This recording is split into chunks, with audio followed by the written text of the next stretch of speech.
It started with a text message. Not mine. Hers. I should have been focused on making breakfast, trying to get ready for the day, but when I walked into the kitchen that morning, something felt off. Sophie had left her phone on the counter as she dashed upstairs to grab her purse. It was unusual for her to leave it unlocked, but maybe she was in a rush. Maybe she didn't think anything of it. She'd been doing that a lot lately, rushing, acting a little distant, but I brushed it off. It's nothing. Just a phase, I thought. We've been married for 10 years, after all. 10 years of laughter, fights, and what I thought, unwavering trust. But in that moment, the trust shattered like a cheap vase hitting the floor. Her phone buzzed again. My gaze flicked over. Maybe I was just curious. Maybe something in me screamed to take a peek. I didn't want to. I tried to resist. But something changed. I leaned closer. The message glared at me from the screen. Can you come earlier? Can't wait to see you again. It was from someone named Daniel. My mind went blank, the words on the screen swirling. There was no way. Sophie? My wife? Who could she possibly be texting like this? I didn't want to believe it. I really didn't. So I grabbed the phone.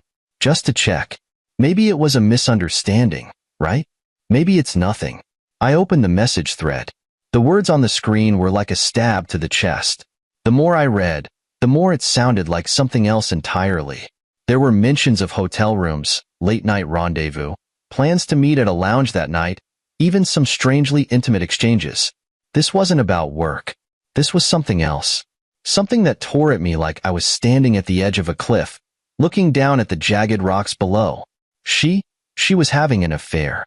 I tried to breathe, tried to calm myself. This couldn't be happening, but it was. The proof was in front of me. Sophie, my wife, the woman I loved, the one I shared my life with, was texting him like they were more than just co-workers. They were something more. Something deep. Too deep for my stomach to handle. The room started spinning. My pulse was roaring in my ears as I scrolled through the rest of the messages. They weren't subtle. They were bold, and they were real.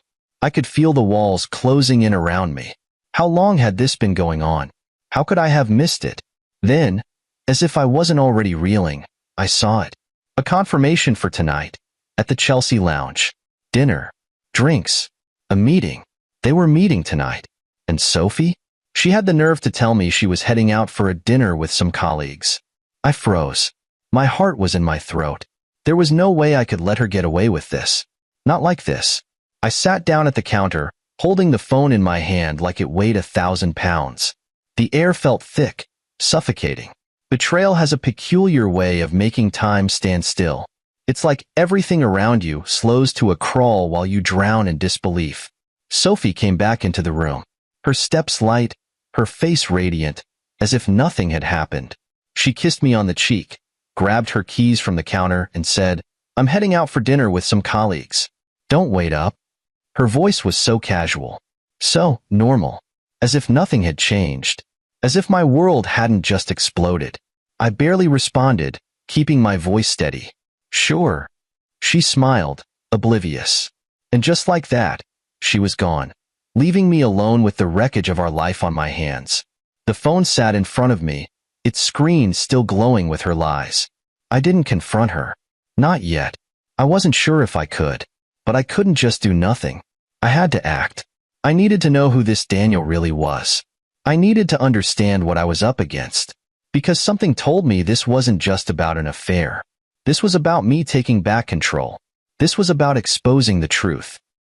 I sat there, the phone in my hands, my mind spinning 1,000,000 miles an hour. I couldn't let her have this. She couldn't get away with this. Not when everything we built together was on the line. Not when she shattered everything we shared with a single message. The more I thought about it, the clearer it became.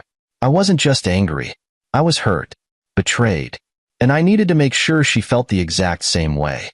No explanation. No excuses. I needed her to see the devastation she caused, to feel it in the deepest way possible. And that was when the idea started to form. The first step was to figure out who this Daniel really was. I wasn't the only one drowning in this mess. After Sophie walked out that door, her phone still warm in my hands, I did what any betrayed man would do. I went looking for answers. Not to cry about it. Not to beg her to explain. I wanted the truth, cold and unfiltered.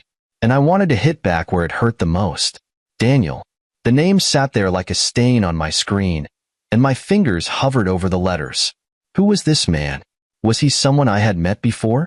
A stranger? Or worse, a friend? The possibilities made my stomach churn. A quick search was all it took. Daniel Whitmore. A successful corporate lawyer, well-dressed, well-connected, and living a life of privilege in a high-rise on the Upper East Side. His social media was a carefully curated portfolio of his achievements, glossy black and white firm headshots, photos of him at charity galas, award ceremonies, speaking engagements. A man who exuded power, the kind that made other men feel small. But that wasn't what caught my attention. It was the woman standing next to him in several of those photos. Petite, sleek brown hair, sharp jawline, and a polished, effortless kind of beauty. The type of woman who never had a strand of hair out of place. The type of woman who walked into a room and owned it without saying a word. Victoria Whitmore, his wife. And just like that, everything changed. For a moment, I hesitated. This was bigger than me now. Dragging another innocent person into this mess felt cruel. I knew what it felt like to have your world shattered in an instant, to feel like an idiot while the person you trusted most fed you lie after lie. Did she deserve that? But then I thought about it. Yes, she did. Not because she was to blame, but because she needed to know. The way I had to find out, alone in my kitchen, staring at that glowing screen like it was a death sentence, that wasn't right. If Daniel was stepping out on her the way Sophie was on me, she deserved to see the wreckage before he had the chance to cover his tracks. I made my move the next morning.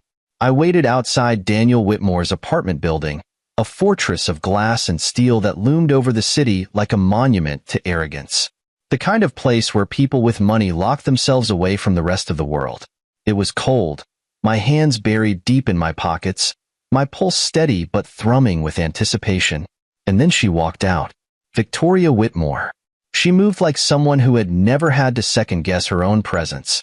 Her trench coat was perfectly tailored, her leather tote slung over her arm like a statement. She wasn't rushing. She had the air of a woman who knew the world moved around her, not the other way around. I stepped forward. Mrs. Whitmore. She stopped, turned. Her eyes landed on me, sharp but curious. Yes? Do I know you? No. But we have something in common. I kept my voice even, calm. We don't know each other, but we should talk. She arched an eyebrow, her grip tightening slightly on the strap of her bag. About. I pulled out my phone, opened the thread, turned the screen toward her. Her gaze dropped. She read. The color drained from her face. I had expected shock, maybe even tears. But instead, there was only a brief flicker of disbelief before she steadied herself, pressing her lips into a thin line. She swallowed. Her voice came out quieter this time. Are you sure about this? I nodded. Positive. I'm not here to cause a scene. I just thought you deserved to know. Silence. Then, as if a switch had flipped inside her, she exhaled slowly. Her expression changed. Cold. Calculated. The kind of look that told me this wasn't a woman who broke easily. Do you have a plan? That's when I knew I had underestimated her. Victoria Whitmore wasn't just going to crumble under the weight of this. She wasn't going to retreat into a sobbing mess like some wronged housewife in a soap opera. She was ready for war. And suddenly, I knew exactly what I needed to do. Yes, I said, my mind already spinning faster now. And it involves you. Her eyes flicked up to meet mine, and for the first time, I saw it, the fire. She crossed her arms. I'm listening. We sat down in a nearby cafe, an upscale place where no one raised their voice above a whisper, where people hid behind their designer sunglasses and business casual armor. And for the next hour, over bitter coffee and shared heartbreak, we plotted. Not just revenge. Justice.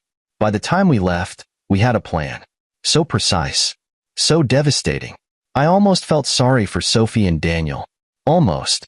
The Chelsea Lounge was a place built for secrets. Dimly lit, tucked away in the heart of Manhattan, where rich men whispered promises they never intended to keep and women pretended not to know. It It was exactly the kind of place Daniel and Sophie would pick.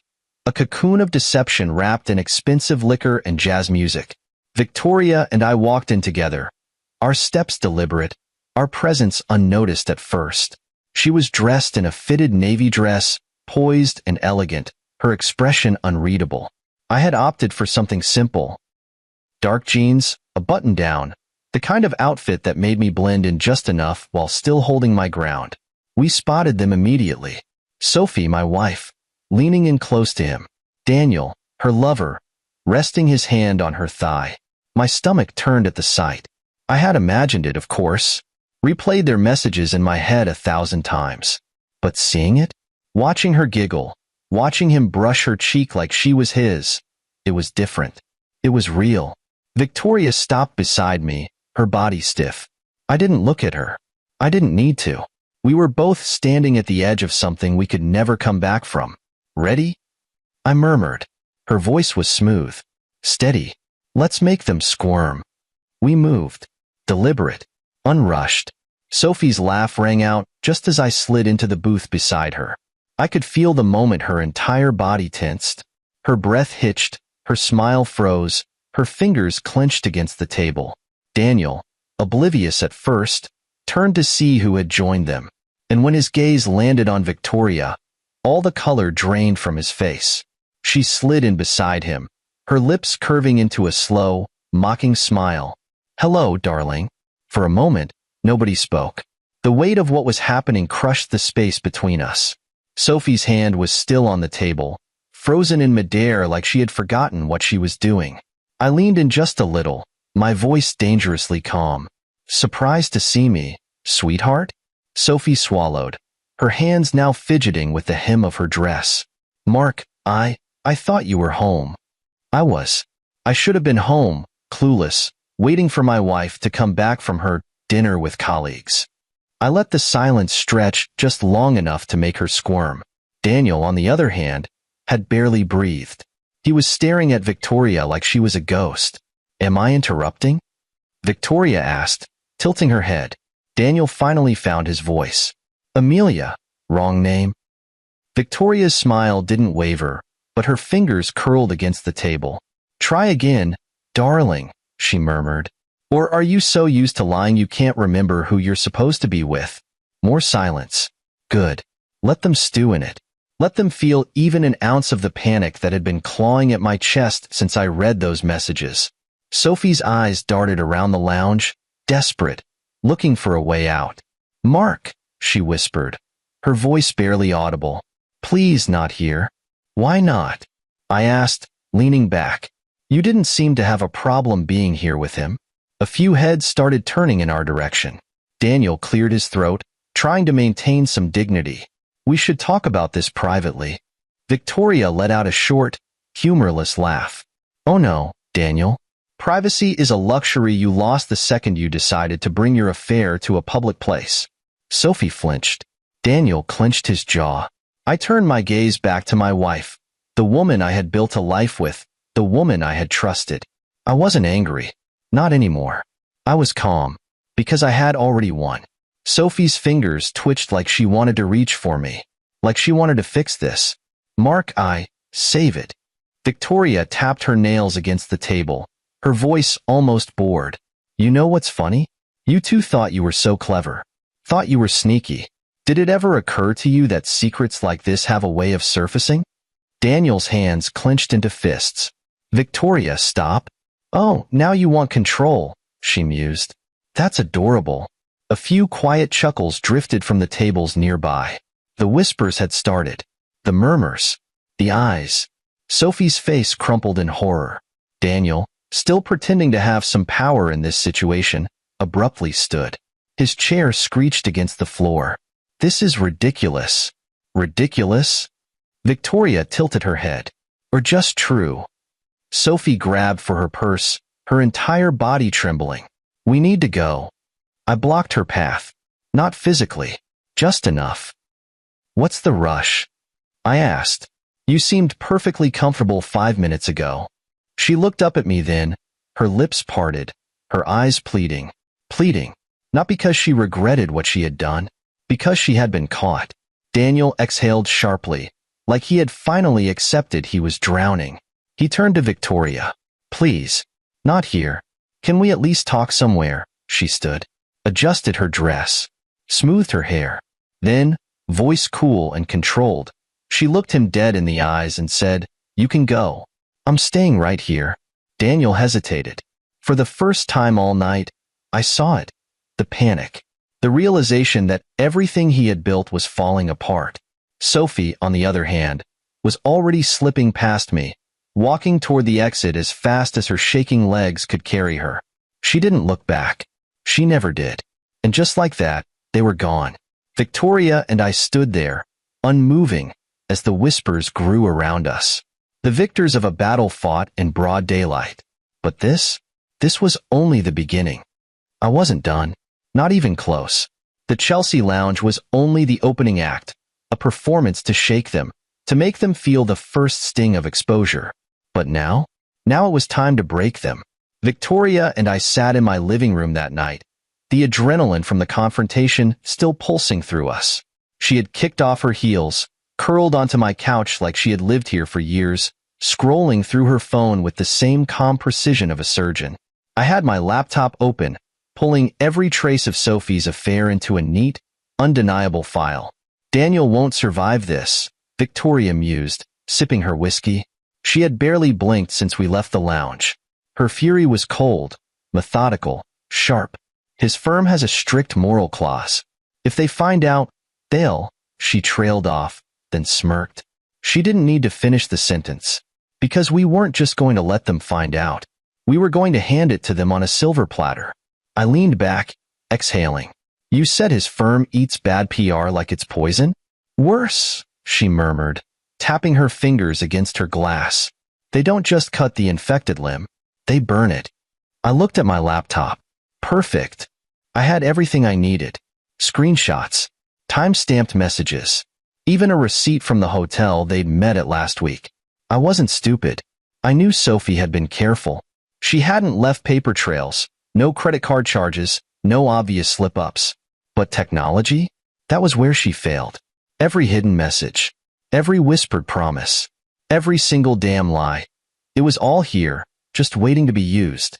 And I was about to use it. Victoria crossed her legs, looking up at me. How do you want to do this? I met her gaze. I want her to feel it from every direction. I want her to look around and realize she has nowhere left to hide. She hummed in approval. Then let's get started. First target, Daniel's career. Victoria knew exactly who to send it to, his firm's ethics committee. With a few clicks, she attached every damning piece of evidence into a clean, professional email. No emotion, no extra words, just the facts. Subject line, urgent concern regarding partner conduct. The body was short, clipped. To whom it may concern, I believe this evidence will shed light on Daniel Whitmore's recent misconduct, which may be of relevance to your firm's professional integrity policies. The attached files include evidence of an ongoing extramarital affair with a client's spouse, conducted during work hours and facilitated through company resources. I trust you will act accordingly. And send. Victoria leaned back, exhaling. That should do it. Now, it was my turn. Next target. Sophie's perfect little world. Sophie thrived on image. She wasn't just someone's wife. She was the envied wife. The one who hosted charity luncheons. The one who handpicked which couple she socialized with. The one who pretended her life was flawless. And now? Now I was going to take that from her. I started with the parent association group chat. A cesspool of women who lived for gossip. I drafted a message, carefully worded for maximum damage. It's always the ones who smile the hardest, isn't it? Sophie Whitmore, proud mother, devoted wife, cheating on her husband with a married man. A man who, by the way, happens to be a senior partner at Whitmore and Hale. Don't believe me? See for yourself. Then, the pictures, the texts, the proof. Send. Within seconds, the chat exploded. Wait, what? No way. Are you serious? OMG, I knew it. She always acted too perfect. What a hypocrite. Does Mark know? I smiled. Let them tear her apart. Then, I moved on to her circle. the people she needed to stay relevant. An email to the head of the charity board she worked with a subject line that simply read, "Urgent, discreet information regarding Sophie Whitmore." A message to the local event planner who managed all of her social gatherings with just one question: "Would you still work with a known homewrecker?" A text to the most vicious woman in her circle. Not direct evidence, but a whisper. Just enough fuel to ignite the fire. And then, I sat back and watched it burn. Victoria's phone buzzed first. She lifted it, smirked. That was fast. "What?" "Daniel's firm is already in emergency meetings." She turned the screen toward me. "It's spreading." I checked my own phone. The messages were pouring in. "Mark, please tell me this isn't true." "Dude, I don't know what's happening, but Sophie is losing her mind." "Bro, what did you do?" I didn't answer any of them, because I wasn't done. Victoria watched me for a moment, then exhaled, rolling her shoulders. "This is going to get ugly." I met her gaze, my voice calm. "That's the point." We sat there, side by side, silent as the world we had just detonated collapsed in real time. And for the first time in weeks, I felt at peace. Let them squirm. Let them panic. Because this was only the first blow. Within hours, Sophie's perfect little world started caving in on itself. The whispers were everywhere. Her charity board meetings, her parent group chats, the circles she clung to for social validation, all tainted. Victoria and I sat back and watched it unfold. Sophie called me 7 times that morning. I didn't answer. She texted, desperate, frantic. "Mark, please, call me. This is all a mistake. People are saying awful things about me. You need to stop this. Can we please talk in person?" I ignored her. I wasn't interested in talking. I was interested in finishing this. And that's when Victoria said the words that changed everything. "Let's end it at the gala." I looked up. She was scrolling through her calendar, cool as ever. "The Whitmore and Hale Charity Gala is in 3 days. Everyone will be there. His firm, her friends, the press." She tilted her head. Public. Unavoidable. Perfect. I exhaled slowly. She was right. A charity event, filled with Manhattan's elite, where Sophie and Daniel would have to show up and pretend like their worlds weren't falling apart. Where we could expose them in front of the very people whose approval they craved. Brutal. I liked it. "What's the plan?" I asked. Victoria smirked. "Simple. We make sure they walk into their own funeral." The beauty of it was that they couldn't back out. Daniel's law firm was hosting the gala, which meant he had to attend. And Sophie? She wasn't about to give up her chance to salvage her reputation. Victoria made sure of it. A few carefully placed phone calls, a subtle push in the right circles, and suddenly, Sophie had no choice but to go. "You're still coming to the gala, right?" "I heard about the rumors, but surely they aren't true?" Best way to shut people up is to show up like nothing's wrong.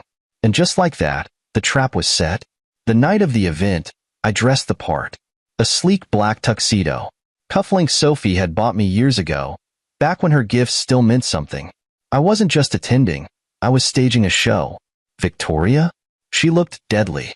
A black evening gown that hugged her frame, her hair pulled back into a sleek updo.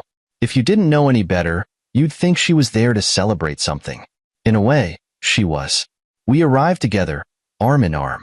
Not because we were a couple, but because perception was everything. And when we walked in, the room stopped. I could feel it, the whispers, the stares. People had heard the rumors. They had read the texts. And now, here we were, the victims turned executioners. And then, we saw them, Daniel and Sophie, standing near the bar. They looked fragile. Sophie was wearing a deep red dress, probably intentional. A statement. A distraction. Daniel, on the other hand, looked like he had aged 10 years overnight. His suit was crisp, but his posture wasn't. He looked hunted. And when they finally noticed us, the blood drained from their faces. Victoria exhaled, slow and controlled. "Showtime." I didn't respond. I didn't have to. The room belonged to us now. At exactly 9:45 p.m., the lights dimmed, and the event's host stepped onto the stage. A middle-aged man with a politician's charm, holding a microphone with the kind of confidence that came from not knowing what was about to happen. "Ladies and gentlemen, may I have your attention?" The murmur of conversation faded. This was it.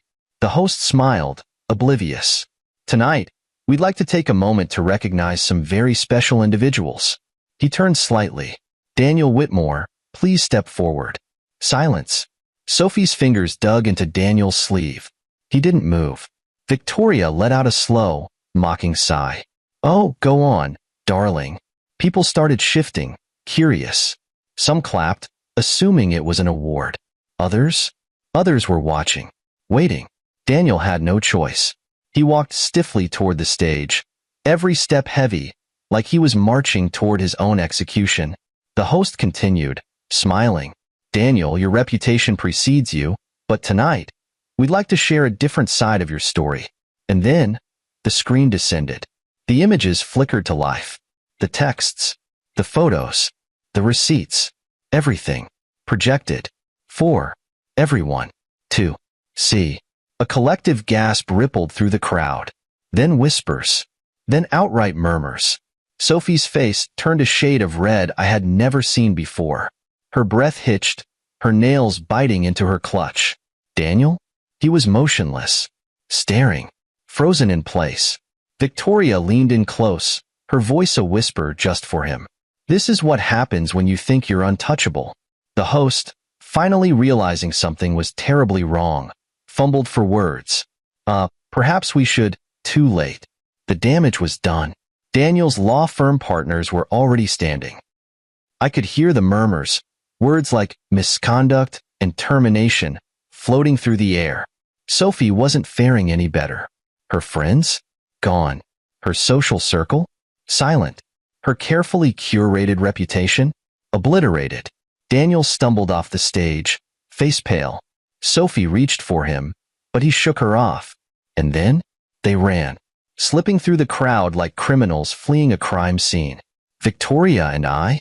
We stood center stage, watching them disappear. Game. Set. Match.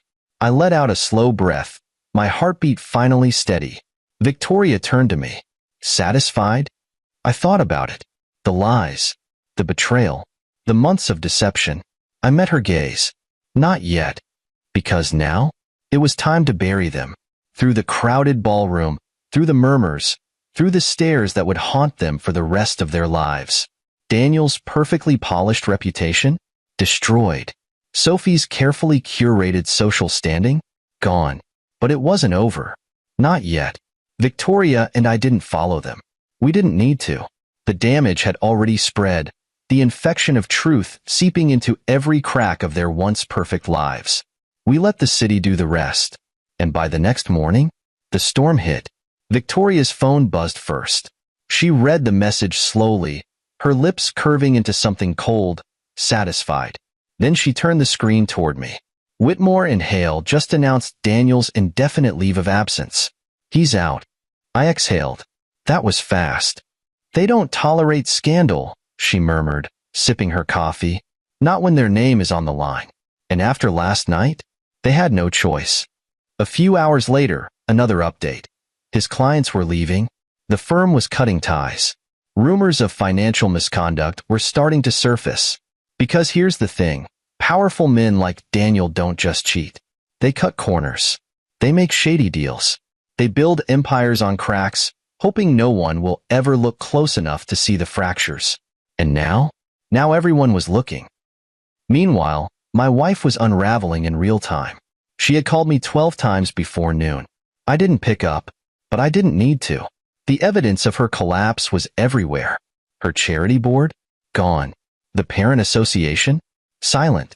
The social invitations? Canceled. Because here's another truth. Sophie didn't have friends. She had status. And when that status disappeared, so did everyone else. By midday, my phone vibrated again. Another text from a mutual acquaintance. "Dude, Sophie is losing it. She's in full meltdown mode." Good. Let her drown in the wreckage. By nightfall, she showed up. At my apartment. She knocked 3 times before I even moved. I considered leaving her standing there, alone in the hallway, just like she had left me alone in our marriage long before I ever knew it. But then I opened the door, and there she was, a mess. Her makeup was smudged, her hair unkempt, a stark contrast to the woman who had strutted into the Chelsea lounge, confident and untouchable. The woman I once knew had been replaced by someone who looked like she had been chewed up and spit out by the very world she had once ruled. Her lips parted, trembling. "Mark." I didn't speak. I just stared. She took a shaky breath. "Can we talk?" I leaned against the doorframe, arms crossed. "About what?" She flinched. "You know what?" I tilted my head. "You mean the affair?" Her hands balled into fists at her sides. Mark, please. Just let me explain." "Explain? Explain?" I let out a short, humorless laugh. "No," I said. Her eyes widened. "No?" I shrugged. "No. You don't get to explain. You don't get to tell me some half-baked excuse about how it wasn't what it looked like. About how you made a mistake. About how you didn't mean for it to happen." Her throat bobbed as she swallowed, tears welling in her eyes. "Mark, I swear, I still love you." My jaw clenched. That word, love. She had no right to use it. "If you loved me," I said slowly, voice steady, "you wouldn't have done this." Her lips parted, a plea forming in her throat, but I didn't let her speak. "You weren't sorry when you snuck around," I continued, my voice low but firm. "You weren't sorry when you lied to my face. You weren't sorry when you made me feel like an idiot while you sat in hotel rooms with another man." Her breath hitched. "Mark," I stepped closer. "And you weren't sorry last night," I said. "You were embarrassed, humiliated, but not sorry." Her chest shook with a sob. Finally, she was feeling even an ounce of the pain she had shoved onto me. I was stupid," she whispered, her hands trembling. "I was selfish, but it didn't mean anything." I scoffed. "It meant enough for you to risk everything." Silence. And then, in the softest, weakest voice, she whispered, "Can we fix this?" I just stared. Fix it? As if she hadn't already shattered it beyond repair? As if she hadn't already burned every bridge between us? I exhaled. Slowly. "No," she blinked. "No." I shook my head. "I've already filed for divorce. You'll hear from my lawyer soon." And just like that, her face crumpled. Tears spilled down her cheeks, her shoulders shaking. But I felt nothing. No pity. No guilt. No regret. This wasn't a woman who loved me. This was a woman who had lost. And I wasn't about to hand her a lifeline. She took a shaky step back. Then another. Then, finally, she turned and walked away. I watched her disappear down the hall, my chest rising and falling in steady breaths. And when I finally closed the door, for the first time since this nightmare began, I felt free. Freedom felt good, but I wasn't done yet. Sophie had lost everything. Her social standing, her reputation, the pristine image she had spent years curating. But that wasn't enough. Because Daniel was still standing. Barely. But barely wasn't good enough. Victoria and I had taken his firm away from him. His career was spiraling. His name was being whispered in all the wrong places. But there was one last nail in the coffin that needed to be hammered in. His entire identity was built on power, status, influence. And if we were going to bury him, we had to take it all. Victoria's voice was like a razor, smooth and sharp. "We need something permanent." I nodded. "Something that doesn't just ruin him professionally. Something that turns him into a joke." Her lips curled. "Public humiliation is temporary. But financial ruin? That's forever." And just like that, we had our answer. I had done my research. Dug deep. Daniel wasn't just a cheater. He was a fraud. A little digging into his private accounts had unearthed some interesting details. Off-the-record transactions, under-the-table dealings with clients, numbers that didn't add up. Victoria had always suspected. "His success came too fast," she had said one night, swirling her whiskey. "He went from being a mid-level attorney to a name partner in 3 years. That doesn't happen unless you're cutting corners." And now, we were about to rip those corners apart. Victoria made a few calls. Discreet ones. Ones that led to the right people. A former paralegal from his firm. one who had left under mysterious circumstances, was all too happy to talk. Turns out, Daniel had been manipulating case outcomes for years.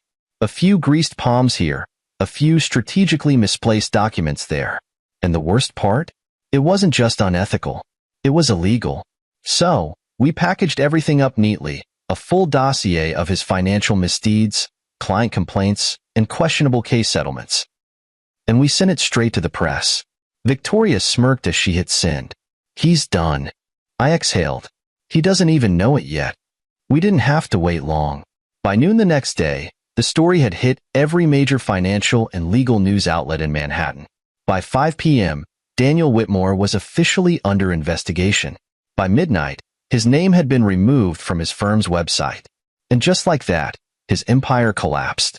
While Daniel was drowning, Sophie was still grasping for air. She had moved out of our apartment a week after the gala, her belongings packed into neat, desperate boxes.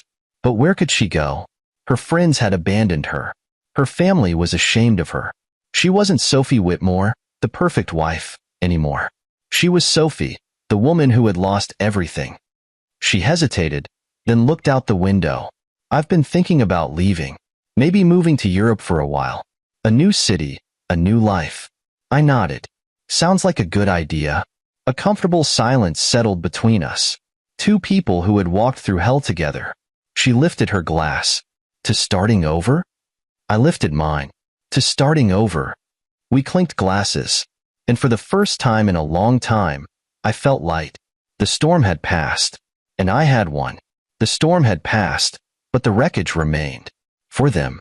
Not for me.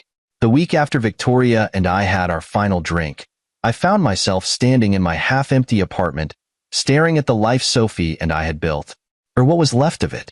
Boxes lined the walls, filled with things that once meant something. Framed wedding photos, mementos from vacations, little notes she had left me over the years. Lies. Every single one of them. I could have burned them, could have thrown them in the trash. But I didn't. Because I wasn't angry anymore. I was just done.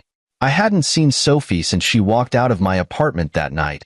Mascara running down her face, shoulders slumped under the weight of her own mistakes. I didn't check on her. But I heard things.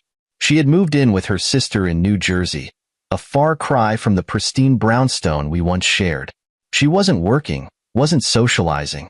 Her old friends had exiled her. The charity boards had replaced her. She wasn't anyone anymore.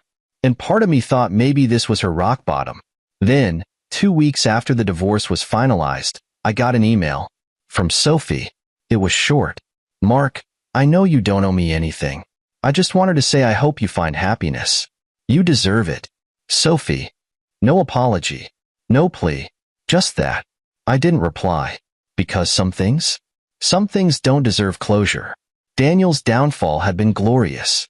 The investigation into his finances destroyed what was left of his reputation. His firm disbarred him. His name was dragged through every major business publication in Manhattan. His wife left. His clients left. The last I heard, he had packed up and moved somewhere quiet. Somewhere where he could pretend he wasn't the man who lost everything. He had built an empire out of lies. And I had burned it to the ground. Victoria left New York. She called me before she boarded her flight. I thought you weren't sentimental, I teased. I'm not, she replied, voice amused. But I wanted to say goodbye. I leaned back in my chair, staring at the skyline through my window. Where are you headed? Paris, she said. For now. Maybe London after that. I don't know. I just need something different. I nodded. You deserve that. She was quiet for a second. Then, softly, so do you. I exhaled. Yeah, maybe. Another pause. Take care, Mark, she finally said. You too, Victoria. And then she was gone. A part of me knew I'd never see her again. And that was okay. Some people come into your life to destroy things with you. But they don't always stay to rebuild. I woke up the next morning and realized something strange. For the first time in months, my chest didn't feel heavy. For the first time in months, I wasn't consumed by anger, betrayal, or revenge. I was free. I packed a suitcase, booked a flight. Not to Paris, not to Europe, but anywhere that wasn't here. Anywhere that didn't have memories of her. As I stepped into the taxi, the city blurred past me. The buildings, the lights, the places where I had once been a fool. But I wasn't that man anymore. I wasn't the man who waited at home while his wife snuck around. I wasn't the man who let betrayal eat him alive. I was the man who took his power back. And as the plane lifted off, carrying me away from the ruins of my old life, I smiled. Because this was just the beginning. It was over. The war had been fought, the battles won, and the wreckage left behind was not mine to clean up. For the first time in months, I wasn't looking over my shoulder, waiting for the next betrayal. I wasn't waking up with rage burning in my chest or bitterness clinging to my bones. I was free, but freedom came with an unfamiliar quiet. Sophie had become nothing more than a name in old memories. I hadn't seen her since she walked away from my apartment that night, shoulders slumped, mascara streaked across her face. She hadn't begged me to stay. She hadn't tried to undo what she did, because she knew she couldn't. She moved in with her sister in New Jersey. No longer Sophie Whitmore, the admired wife, the socialite, the picture-perfect woman people envied. Now, she was just Sophie, a woman whose life had been burned to ash by her own choices. A month after the divorce was finalized, she sent me one last email. Mark, I know you don't owe me anything. I just wanted to say I hope you find happiness. You deserve it. Sophie. I stared at it for a long time. Then I deleted it. No reply. No second chances. Because some things don't deserve closure. Daniel's fall was harder. His career was over. His firm disbarred him. The investigation had unearthed everything.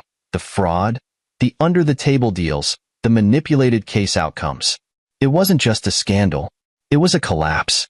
His name was poisoned now. His clients abandoned him. His wife left him. The last I heard, he packed up and disappeared. Somewhere quiet. Somewhere where the world wouldn't see his failure. He built his life on power, deception, control. And I had ripped it from him. And the best part? I never had to lift a finger. Because when you shine a light on a man like Daniel Whitmore, he destroys himself. Victoria called me before she left. She had her ticket booked, her bags packed, and a plan for the first time in a long time. I thought you weren't sentimental, I teased. She chuckled. I'm not. But I wanted to say goodbye. I leaned against my kitchen counter, staring at the Manhattan skyline. Where are you going? Paris, she said. For now. Maybe London after that. I don't know. I just need something different. I nodded. You deserve that. She was quiet for a second, then softer. So do you. For a moment, neither of us spoke. We had been in the trenches together. We had burned everything down together. But this was where our paths ended. And that was okay. Some people walk into your life to help you destroy what's killing you. But they don't always stay to help you rebuild. And Victoria? She had her own life to reclaim. Take care, Mark, she finally said. You too, Victoria. And then she was gone. The next morning, I woke up and realized something.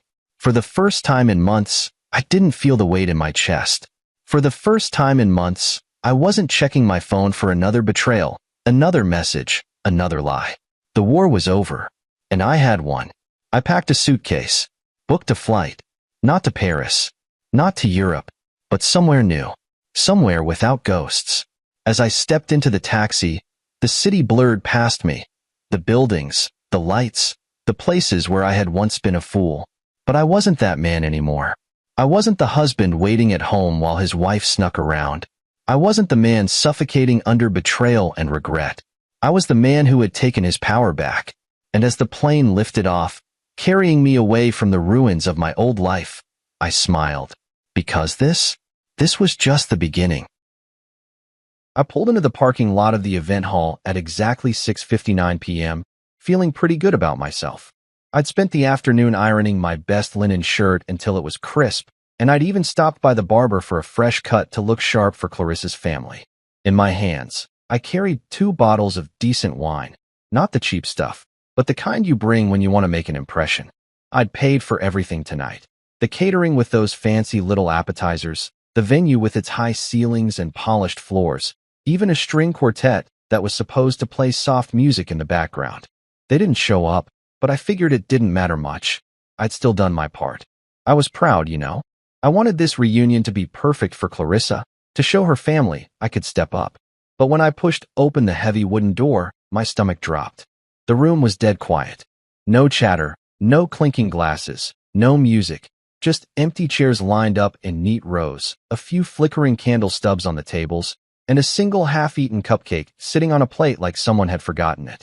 I stood there, frozen, the wine bottle suddenly feeling heavy in my hands. My mind raced. Did I get the time wrong? The day? I pulled out my phone and dialed Clarissa, my fingers shaking a little. She picked up after 2 rings, and before I could even ask, she laughed. "It was yesterday, Mason," she said, her voice light like it was no big deal. "We'll bring you some leftovers." I opened my mouth to say something, anything, but then I heard Beatrice, her mother, snatch the phone. "After all, you're not really family, are you?" she said, sharp and cold, like she'd been waiting to stick that knife in. I didn't respond. I couldn't. My throat tightened, and the words just wouldn't come. I hung up, walked back to my car, and sat there under a flickering streetlight, the engine off, the silence pressing in around me. It wasn't just the empty room that hit me. It was the way they'd left me out, like I didn't even count. I'd spent thousands on this night, and they couldn't even bother to tell me the right day. My chest burned, a mix of anger and hurt swirling together, and I gripped the steering wheel until my knuckles turned white. I didn't drive home. I didn't call her back to yell or beg for an explanation. Instead, I sat there, letting the quiet scream in my ears, replaying Beatrice's words over and over. "You're not really family." Maybe she was right. Maybe I'd been fooling myself this whole time, thinking I belonged with them. The more I thought about it, the more it stung. Every time I'd smiled and paid for their dinners, their trips, their emergencies, all while they looked at me like some outsider who'd wandered in. I couldn't take it anymore. I pulled out my phone again, but this time I didn't call Clarissa. I scrolled through my contacts until I found a number I'd saved a while back, someone I'd met at a work event months ago. Detective Elena Ruiz, Financial Crimes Division. My thumb hovered over her name for a second, then I pressed it. When she answered, I kept my voice steady. "Hey, Elena, it's Mason Hart. I need to talk to you about something. I think I've got a problem, a big one." She listened as I gave her the short version, just enough to get her attention. I told her I'd send her more later, and she said she'd look into it. I hung up, leaned back in the seat, and stared at the dark sky through the windshield. This wasn't about the reunion anymore.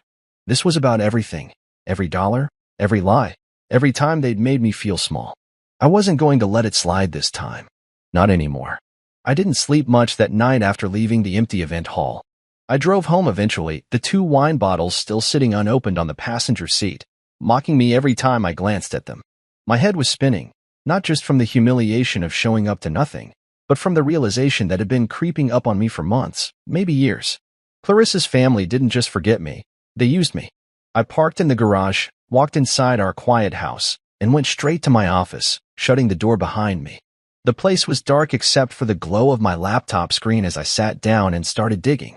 I'd always been the guy who paid Jared's surprise engagement dinner at that overpriced steakhouse, Celeste's emergency vet bill when her dog ate something stupid, even Beatrice's little weekend getaway that somehow cost me $2,000. Every time, I'd handed over my card with a smile, thinking it made me part of the team. Clarissa would pat my arm and say, "We're in this together, Mason," and I'd believe her. But now, sitting there alone, her laugh from the phone call echoing in my head, "It was yesterday, Mason," I wasn't so sure anymore. I opened my financial tracking app, the one I'd started using a year ago to keep tabs on our spending. I scrolled through the last 6 months, my eyes narrowing as the numbers added up. $11,726. That's what I'd shelled out on her family, dinners, gifts, random emergencies, all while they smiled to my face and, apparently, laughed behind my back. My jaw tightened as I stared at the screen. I wasn't a team member to them. I was a damn ATM. I leaned back in my chair, rubbing my hands over my face, trying to figure out when it had gotten this bad. Then I remembered something, a file I'd started months ago, back when I first noticed weird charges on my statements.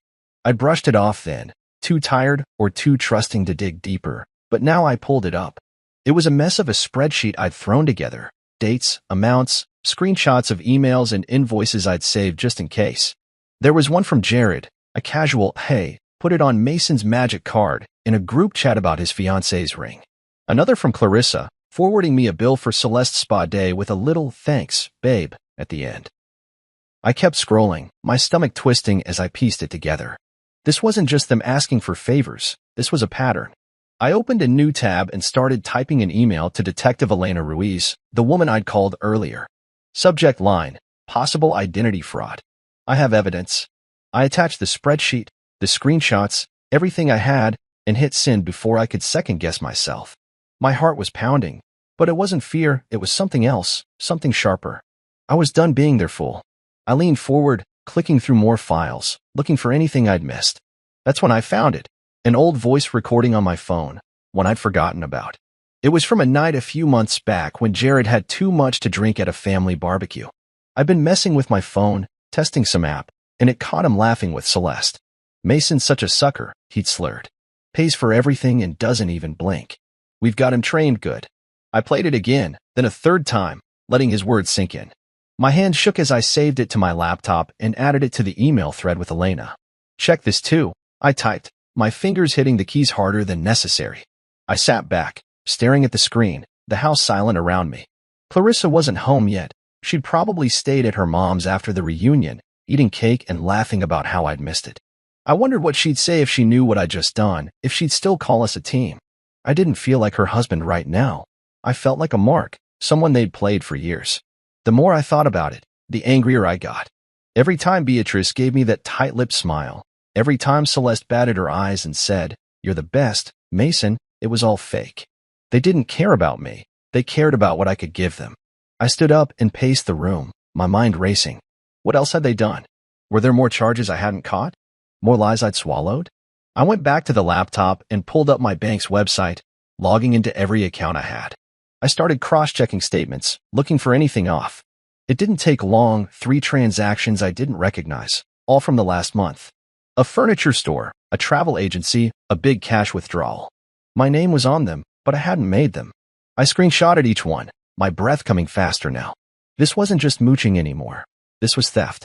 I added them to the file for Elena, my hands steady now, fueled by something cold and hard. I wasn't going to let them walk all over me anymore. They'd taken my money, my trust, my pride, but they weren't getting away with it. I glanced at the clock. 2:17 a.m. Clarissa still wasn't home. Good. Let her stay gone. I didn't need her excuses or her fake apologies right now. I needed answers, and Elena was going to help me get them.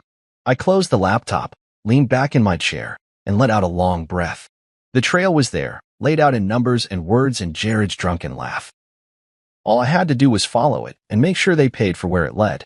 I was sitting on the couch when Clarissa finally walked through the door that night, a little after 10 p.m. The house was dark except for the lamp beside me, casting a dim glow over the living room. I'd spent the last few hours staring at my laptop, the evidence I'd sent to Detective Ruiz still fresh in my mind. Those bank statements, Jared's voice on that tape, the weight of it all pressing down on me. I heard her keys dingle as she kicked off her shoes, and then she came into view, holding a plastic container in her hands. She didn't even look at me at first, just strolled over to the kitchen counter and slid it across with this smug little grin. "Here," she said, her voice light, almost teasing. "Since you missed it." I glanced at the container, wilted salad, a few chunks of dry turkey, some mashed potatoes that looked like they'd been sitting out too long. Leftovers. That's what she'd brought me after I'd paid for their whole damn reunion. I didn't move from the couch, didn't reach for it. I just stared at her, my hands resting on my knees, and said nothing. She must have expected me to laugh it off or thank her like I always did, because her grin faltered when I didn't budge. "What?" she said, crossing her arms. "You're not going to eat?" I kept my eyes on her, letting the silence stretch out between us. It wasn't the same silence I'd sat in last night under that streetlight. This wasn't me breaking down. This was me holding back, letting her feel the shift. She didn't know I'd already talked to Elena. She didn't know I'd found 3 credit cards opened in my name, one used to buy her mom's antique dresser, another for Celeste's spa retreat, a third I hadn't even traced yet. She didn't know I'd stopped being the guy who just takes it. I stood up slowly, walking over to the counter where the container sat. I picked it up, turned it over in my hands, and then set it back down without opening it. "You think this is funny?" I asked, my voice low steady. Her eyebrows shot up, and she let out a little laugh, like she thought I was joking. "Mason, come on. It's just food. You missed the party, big deal." I nodded, not because I agreed, but because I was done arguing over crumbs. She didn't get it yet, and I wasn't going to spell it out for her, not tonight. I'd spent years thinking she saw me as her partner, her husband, someone she'd stand by. But that laugh on the phone, that "will bring you leftovers" line, it wasn't just a slip. It was who they were, who she was. I turned away from her and walked back to the couch, sitting down and picking up my phone like she wasn't even there. "Mason," she said, sharper now. "What's your problem?" I scrolled through my emails, checking for a reply from Elena, and didn't look up. "Go to bed, Clarissa," I said. "I've got stuff to do." She stood there for a minute. I could feel her staring at me, but I didn't give her anything else. Eventually, she huffed and stormed off to the bedroom, slamming the door behind her. I waited until I heard the shower start before I opened my laptop again. The leftovers sat on the counter, untouched, a sad little symbol of everything I'd let them turn me into. But not anymore.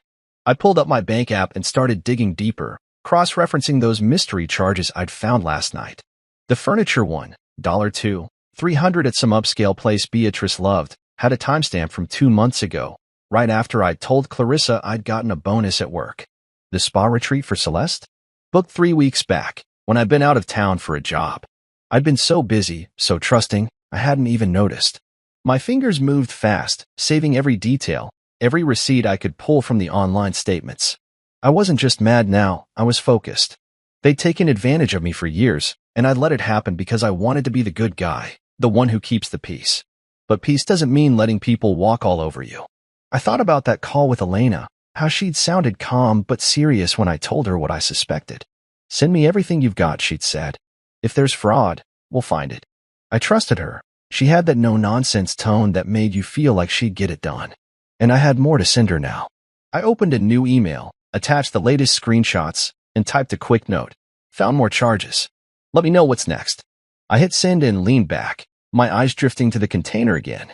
Clarissa thought she'd married a pushover, someone who'd eat her scraps and say thank you.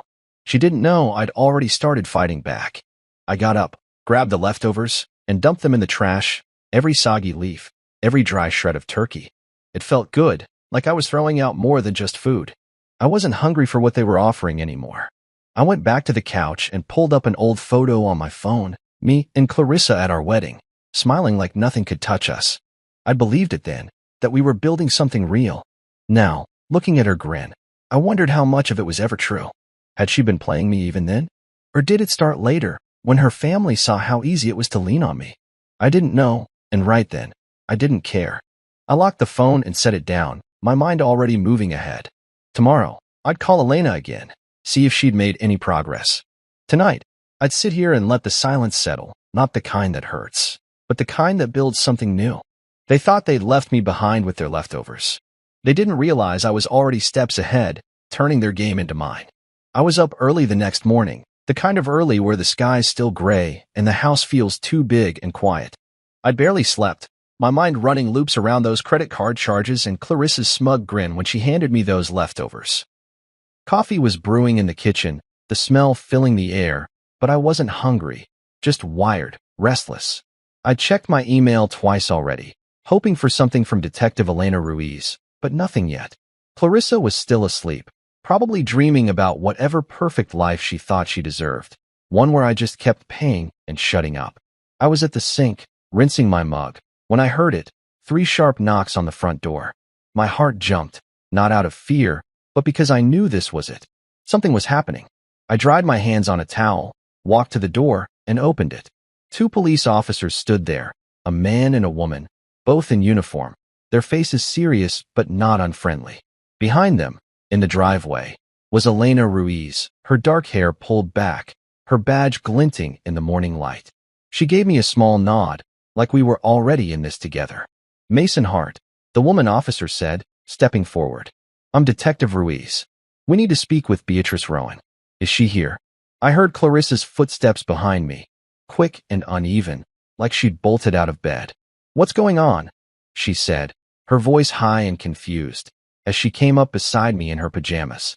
She looked from the officers to me, then back again. "Mason, what is this?"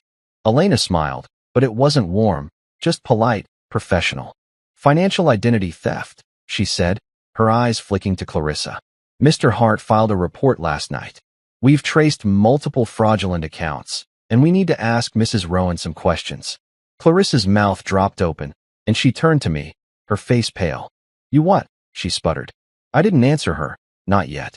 I could hear Beatrice now, her voice carrying down the stairs as she descended in her silk robe, looking like some queen who'd been rudely interrupted. What's all this noise? She demanded, then stopped short when she saw the uniforms. Her eyes narrowed, and she crossed her arms, trying to hold on to that air of control she always carried. I stepped aside, letting the officers in, and caught Beatrice's gaze as she reached the bottom of the stairs. She looked past them, right at me, standing quietly in the driveway now, hands in my pockets. Her lips parted, like she was about to say something sharp, probably call me ungrateful or pathetic, like she'd done 100 times before. I raised my hand, just a small gesture, and shook my head. Don't. She froze, her mouth snapping shut, and for the first time, I saw something flicker in her eyes. Uncertainty, maybe even fear. The officers started talking, explaining why they were there, but I didn't need to hear it. I'd already given Elena everything last night, the spreadsheet, the screenshots, Jared's drunken recording. I'd laid it all out, and now it was their turn to deal with it. Clarissa was still stammering beside me, her hands flailing as she tried to make sense of it. This is insane, Mason. You're accusing my mom. What's wrong with you? I turned to her, keeping my voice calm, even though my pulse was racing. What's wrong with me? I said. I'm tired, Clarissa. Tired of paying for your family's life while they treat me like I don't exist. Her eyes widened, but she didn't have a comeback, not yet. She just stood there, looking lost, as the officers asked Beatrice to step outside. I followed them into the driveway, keeping my distance, watching it unfold. Beatrice was trying to play it cool, smoothing her robe like this was all some misunderstanding she could talk her way out of. I have no idea what you're talking about, she said, her voice tight. This is ridiculous. Elena didn't flinch. We've got evidence of accounts opened in Mr. Hart's name without his consent, she said, pulling a folder from her bag. Purchases traced to your address, ma'am. We'll need you to come with us to answer some questions. Beatrice's face hardened, but she didn't argue. Not yet. She shot me a look, one that could have burned a hole through me if I'd let it. I didn't. I just stood there, hands still in my pockets, meeting her stare. This wasn't about revenge, not really. It was about taking back what was mine, my money, my name, my life. Clarissa grabbed my arm as the officers led Beatrice to their car. Mason, stop this, she hissed. You're ruining everything. I pulled my arm free, gentle but firm, and looked at her. No, I said. You did that. All of you. She blinked, tears welling up, but I didn't feel bad, not this time. I'd spent years feeling bad, making excuses for her for them. I was done. Elena walked over to me as the patrol car pulled away with Beatrice in the back. We'll need you to come down to the station later, she said, her voice low. Confirm some details, sign a few things. I nodded. Yeah, I'll be there. She glanced at Clarissa, who was pacing now, muttering to herself, then back at me. You okay? She asked. I shrugged. Getting there. She gave me that thin smile again and headed to her car. I watched her go, then turned back to the house. Clarissa was inside now, on the phone, probably calling Jared or Celeste, trying to figure out how to spin this. I didn't follow her. I stayed in the driveway, the morning air cool against my skin, and took a deep breath. The knock on the door had changed everything. For years, I'd let them talk for me, let them decide who I was, a wallet, a nobody. Now, the police were speaking, and I was the one holding the reins. It didn't feel good, exactly, not yet. But it felt right. And that was enough for now. I stood in the driveway a little longer after the police left with Beatrice, the morning sun creeping higher, warming the air around me. Clarissa had disappeared inside, her voice a faint buzz as she yelled into her phone, probably rallying Jared and Celeste to fix this mess. I didn't care who she was calling. My part was done for now, and it felt like a weight had shifted, not gone, but different. I'd handed everything over to Detective Elena Ruiz last night, and she'd moved fast. Faster than I'd expected. I pulled out my phone and checked the time, 9:47 a.m., less than 48 hours since I'd sat in my car under that streetlight, sending her that first email. It was hard to believe how quick it had all unraveled, but I'd given her the tools to make it happen.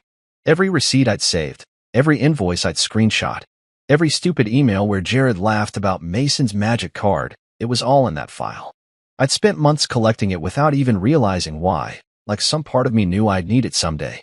And now, here we were. I walked back inside, the house feeling strange, like it didn't belong to me anymore. Clarissa was in the kitchen, pacing, her phone pressed to her ear. "No, he's lost it, Jared," she was saying, her voice sharp. "He's got the cops on Mom now. What are we gonna do?" I didn't stop to listen. I went straight to my office, shut the door, and sat down at my desk. My laptop was still open from last night, the bank app glowing on the screen. I pulled up the file I'd sent Elena again, just to double-check I hadn't missed anything. It was all there, the $2,300 for Beatrice's antique dresser, the spa retreat for Celeste, the cash withdrawal I still couldn't place. But it wasn't just the big stuff. There were smaller charges too, dinners, gas, random online shopping, all tied to those 3 cards I'd never signed up for. I'd been so blind, letting it pile up while they mocked me behind my back. My phone buzzed, and I grabbed it. A text from Elena. Got a breakthrough. Celeste turned over her phone. "Call me when you can." My pulse kicked up, and I dialed her right away. She picked up on the first ring. "Mason," she said, her voice steady but with an edge of something excitement. "Maybe. You're not gonna believe this. Celeste cracked about an hour ago. She's scared, and she handed us everything." I leaned forward, gripping the phone tighter. "What did she give you?" I asked. Elena paused, like she was choosing her words. "Text," she said. "A whole chain between her and Clarissa. They've been planning this for months. Using your name, your credit, then cutting you out once they drained what they could. One message from Clarissa says, once he pays off the cards, we cut him out. He's a wallet, not a husband." I sat there, the words hitting me like a punch to the chest. A wallet, not a husband. I'd heard them laugh at me, seen them brush me off, but seeing it written out like that, knowing Clarissa had typed it, made it real in a way I couldn't dodge. I swallowed hard, my throat dry. "What else?" I asked, my voice rough. "Enough to build a solid case," Elena said. "We've got dates, amounts, even screenshots of them moving money around. Beatrice was the ringleader, but Clarissa and Jared were in on it too. We're bringing them all in for questioning today." I nodded, even though she couldn't see me, my mind racing. "Thanks, Elena," I said. "Keep me posted." She promised she would and hung up. I set the phone down and stared at the wall, my hands clenched into fists on the desk. They'd mocked me, called me a sucker, left me out of their precious reunion, and now this. They'd planned to bleed me dry and walk away like I was nothing. I thought about Clarissa out there in the kitchen, still acting like she could fix this, like I'd just roll over again. She didn't know what I knew now. I stood up and opened the office door, stepping into the hall. She was off the phone, leaning against the counter, her arms crossed tight. When she saw me, her eyes narrowed. "You happy now?" she snapped. "Dragging my family through this?" I didn't flinch. "Your family," I said, stepping closer. "What about me, Clarissa? What about the guy who's been paying for everything while you plot to ditch him?" Her face went slack, like she wasn't sure how much I knew. "What are you talking about?" she said, but her voice shook. I didn't answer right away. I just looked at her, letting her squirm. "The police have your texts," I said finally. "You and Celeste. He's a wallet, not a husband. Sound familiar?" She froze, her eyes wide, and for a second, I thought she might cry. But then she straightened up, her jaw tight. "You're twisting this," she said. "You don't get it." "No," I cut in, my voice hard. "I get it now. I didn't before, but I do now." I turned and walked back to the office, shutting the door again. My hands were shaking, but not from fear, from anger, from the clarity of it all. They'd erased me from their lives long before that empty reunion hall, and I'd let them. I sat down and pulled up the file again, scrolling through it one more time. Every line was a piece of their betrayal, every number a reason I'd stopped being their doormat. Elena had them cornered now, Celeste's phone was the key, and they couldn't talk their way out of it. I leaned back in my chair, my breathing slowing. This wasn't just about money anymore. It was about them thinking they could break me and walk away clean. They'd underestimated me, and that was their mistake. I'd given them everything. My trust, my time, my cash, and they'd thrown it back in my face. Now, they'd see what happens when I fight back. The expose was out, and I wasn't hiding anymore. I didn't leave the office much that day after Elena's call, just sat there letting the truth settle in. Clarissa's texts, Celeste's betrayal, Beatrice pulling the strings. It was like a fog had lifted, and I could finally see the mess I'd been living in. My phone buzzed again around noon, Elena this time, her voice calm but firm. "Mason, we've got them all at the station," she said. Beatrice, Clarissa, Jared. Celeste cooperating, so she's in a separate room. I need to know what you want to do, press full charges, or we can push for a settlement and a restraining order. Your call. I leaned back in my chair, staring at the ceiling, the weight of it pressing down on me. Charges meant court, maybe jail time for them, a long, ugly fight. A settlement meant money back and distance, a cleaner break. I didn't want their apologies or their excuses. I wanted this over, but I also wanted them to feel it. Can I talk to them first? I asked. Before I decide? Elena paused, then said, I can arrange that. One sit down, supervised. But keep it civil, Mason. No threats. I agreed, and she told me to come to the Rowan estate that evening, Beatrice's place, where they'd all gathered after the station. I hung up and spent the rest of the day getting ready, not just physically but in my head. This wasn't about fixing things. It was about laying it all out, letting them see I wasn't their punching bag anymore. I drove over at 6 p.m., the sun dipping low, casting long shadows across Beatrice's manicured lawn. The house loomed ahead, all white columns and big windows, a monument to the life I'd helped bankroll. Elena met me at the door, her badge clipped to her belt, and led me inside. They were all there in the living room, Clarissa on the couch, pale and silent, her hands twisted in her lap, Beatrice in her armchair, arms crossed like she still owned the world. Jared slouched beside her, glaring at me, Celeste off to the side, eyes down, looking small. A uniformed officer stood by the door, and Elena took a spot near me, her folder tucked under her arm. I set a stack of papers on the coffee table, copies of everything I'd given the police, and stayed standing, looking at each of them in turn. This isn't about talking it out, I said, my voice steady. This is about what you did, and what I'm doing now. Beatrice snorted, but I didn't let her interrupt. I pointed at the papers. Bank records, credit card statements, your texts, everything's here. $11,000 in 6 months, and that's just what I caught before the fraud kicked in. 3 cards in my name, used for your furniture, your trips, your cash. You planned to drain me and ditch me, and you didn't even hide it. Clarissa opened her mouth, but I held up a hand. Don't, I said. I've got your words already. He's a wallet, not a husband. I don't need more. Her face crumpled, but I didn't feel sorry. I turned to Beatrice. You ran the show, I said. Every time you smiled at me, every thank you, Mason, it was a lie. You took my money and made sure I knew I wasn't good enough. Her lips tightened, but she didn't argue. Jared shifted, his fists clenching. You think you're some hero now? He snapped. You're nothing without us. I looked at him, calm. I was nothing to you, I said. A card to swipe. But I'm done. I picked up the papers, spreading them out so they could see dates, amounts, their own words staring back at them. Here's what I want, I said. Repayment in full, every cent you took, plus what's on those cards. You get my name off your accounts, off your insurance, out of your lives. You've got 1 week. If I don't see it, we go to court, and the police take it from there. Beatrice leaned forward, her eyes cold. You'll regret this, she said, her voice low, like a threat. I smiled, just a little. I already regret not doing it sooner. The room went quiet, the air thick with tension. Clarissa was crying now, soft sobs, but I didn't look at her. Celeste mumbled something, an apology, maybe, but I didn't care. Jared swore under his breath, and Beatrice just stared, like she could will me back into line. I turned to Elena. That's it, I said. She nodded, stepping forward. You heard him, she said to them. 1 week. We'll be in touch. I walked out without another word, Elena behind me, the officer staying to wrap things up. The night air hit me as I stepped onto the porch, cool and clean, and I took a deep breath. My hands were steady, my chest lighter than it had been in years. I'd laid it all out, not for them to fix, but for me to end. They'd thought I'd fold, like always, but I hadn't. I got in my car and sat there for a minute, the house in my rearview mirror. Beatrice's threat echoed in my head, but it didn't scare me. She didn't have power over me anymore, none of them did. I'd given them a chance to make it right, not because I trusted them, but because I wanted it done my way. If they didn't pay up, Elena had the evidence to bury them. Either way, I was free. I started the engine and pulled out, the road stretching dark ahead of me. This sit-down wasn't closure, it was a line in the sand. They'd crossed me for the last time, and now they'd face the consequences. I didn't know what they'd do next, but it didn't matter.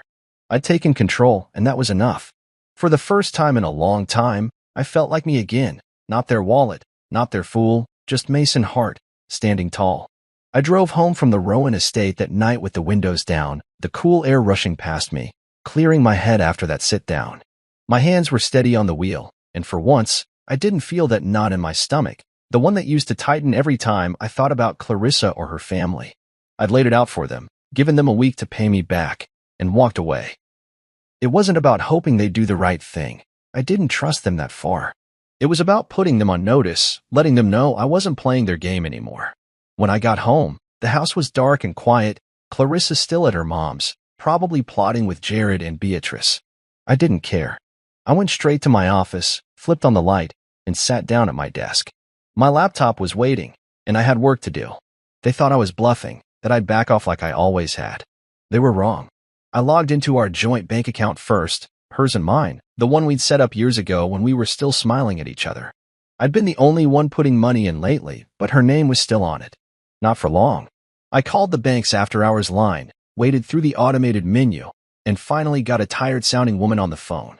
"I need to remove someone from my account," I said, keeping my voice even.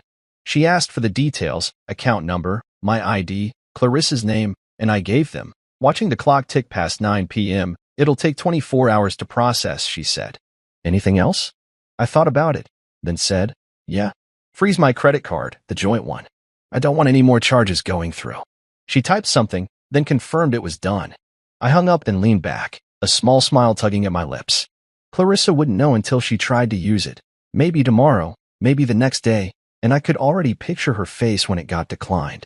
Next, I called the utility companies, electric, water, internet, all in my name because I'd been the one paying.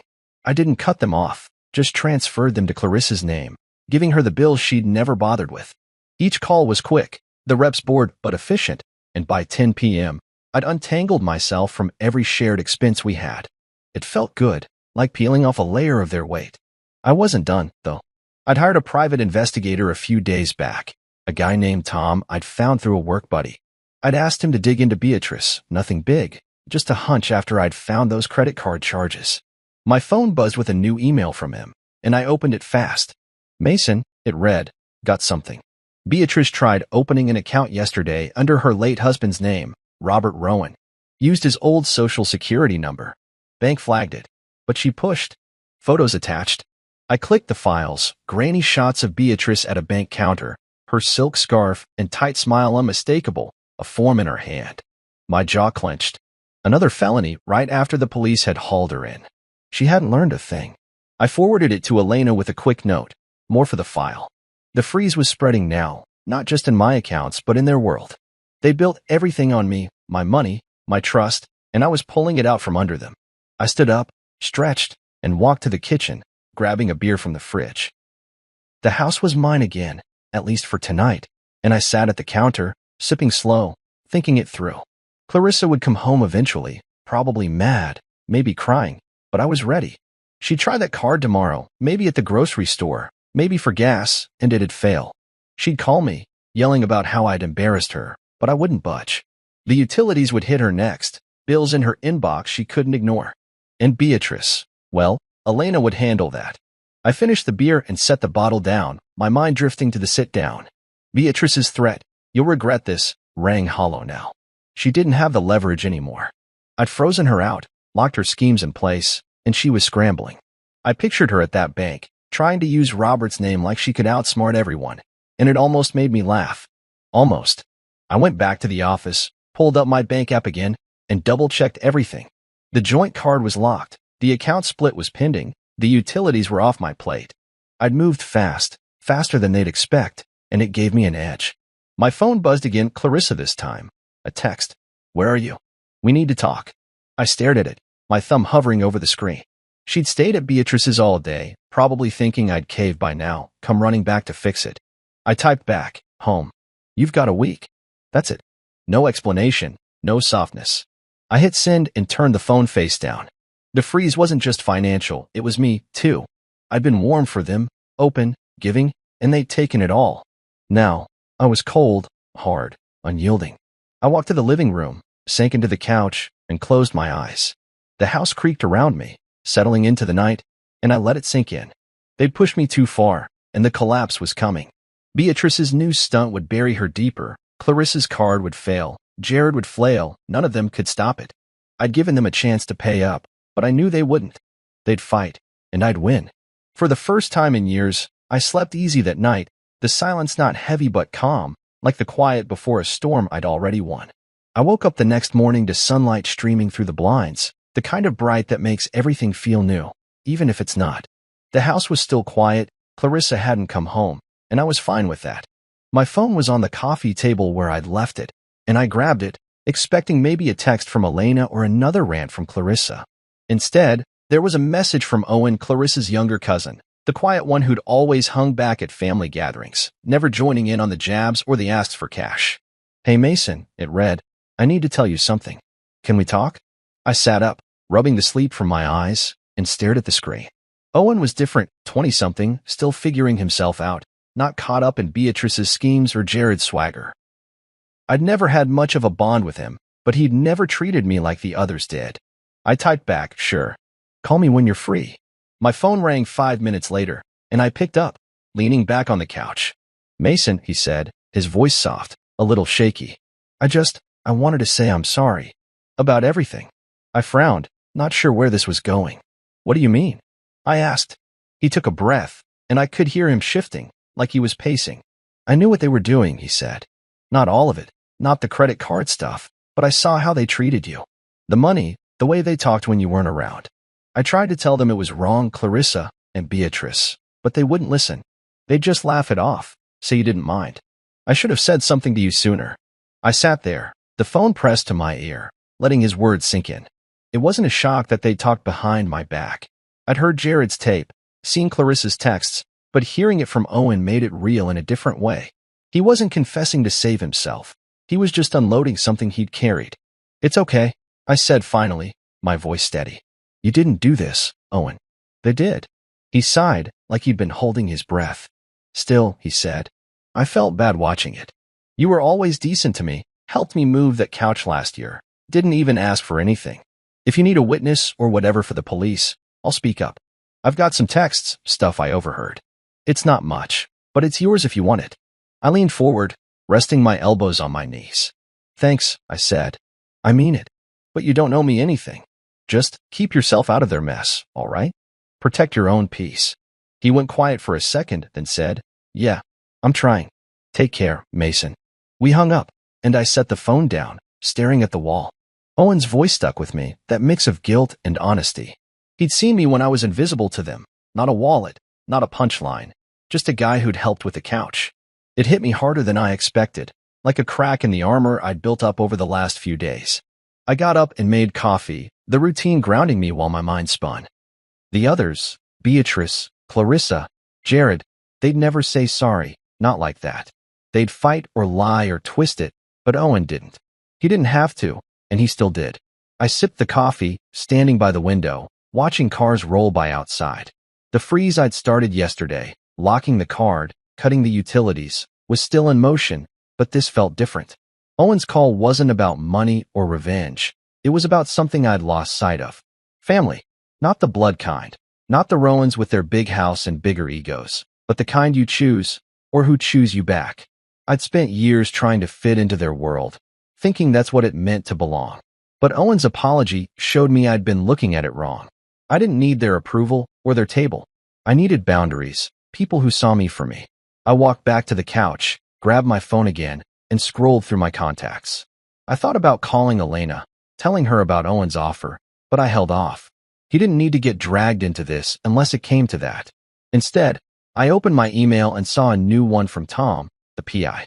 "Beatrice's account attempt failed," he wrote. "Bank's reporting it to the feds. She's digging herself deeper." I smirked, setting the phone down. The freeze was turning into a collapse, just like I'd figured. Beatrice couldn't stop. She'd try to claw her way out, and it'd bury her. Clarissa would feel it soon too, when that card declined. I pictured her at some store, swiping it, the cashier shaking their head. She'd call me, furious, but I wouldn't answer. Not today. I finished my coffee and stood up, stretching. Owen's words kept replaying. I tried to tell them it was wrong, and it made me think about what I'd do next. I wasn't just cutting them off. I was building something new, something mine. I didn't need a witness or a savior. I had Elena, the evidence, the law on my side. But knowing Owen was out there, someone who'd seen the truth, made it feel less lonely. I went to the kitchen, rinsed my mug, and looked around the house. It was still ours, legally, but it didn't feel like home anymore. Soon, I'd move, start over. For now, I'd hold my ground, let the freeze do its work. They'd underestimated me, but Owen hadn't. And that was enough to keep me going. I was sitting in my office the next afternoon when my phone buzzed with a new text from Clarissa. "Family dinner tonight at Mom's," it read. 6 p.m. "We need you there." I stared at the screen, my thumb hovering over it, the words sinking in slow and heavy. A family dinner.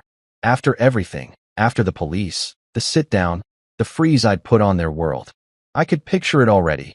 Beatrice at the head of the table, Clarissa next to her, Jared smirking across from me. All of them pretending nothing had changed.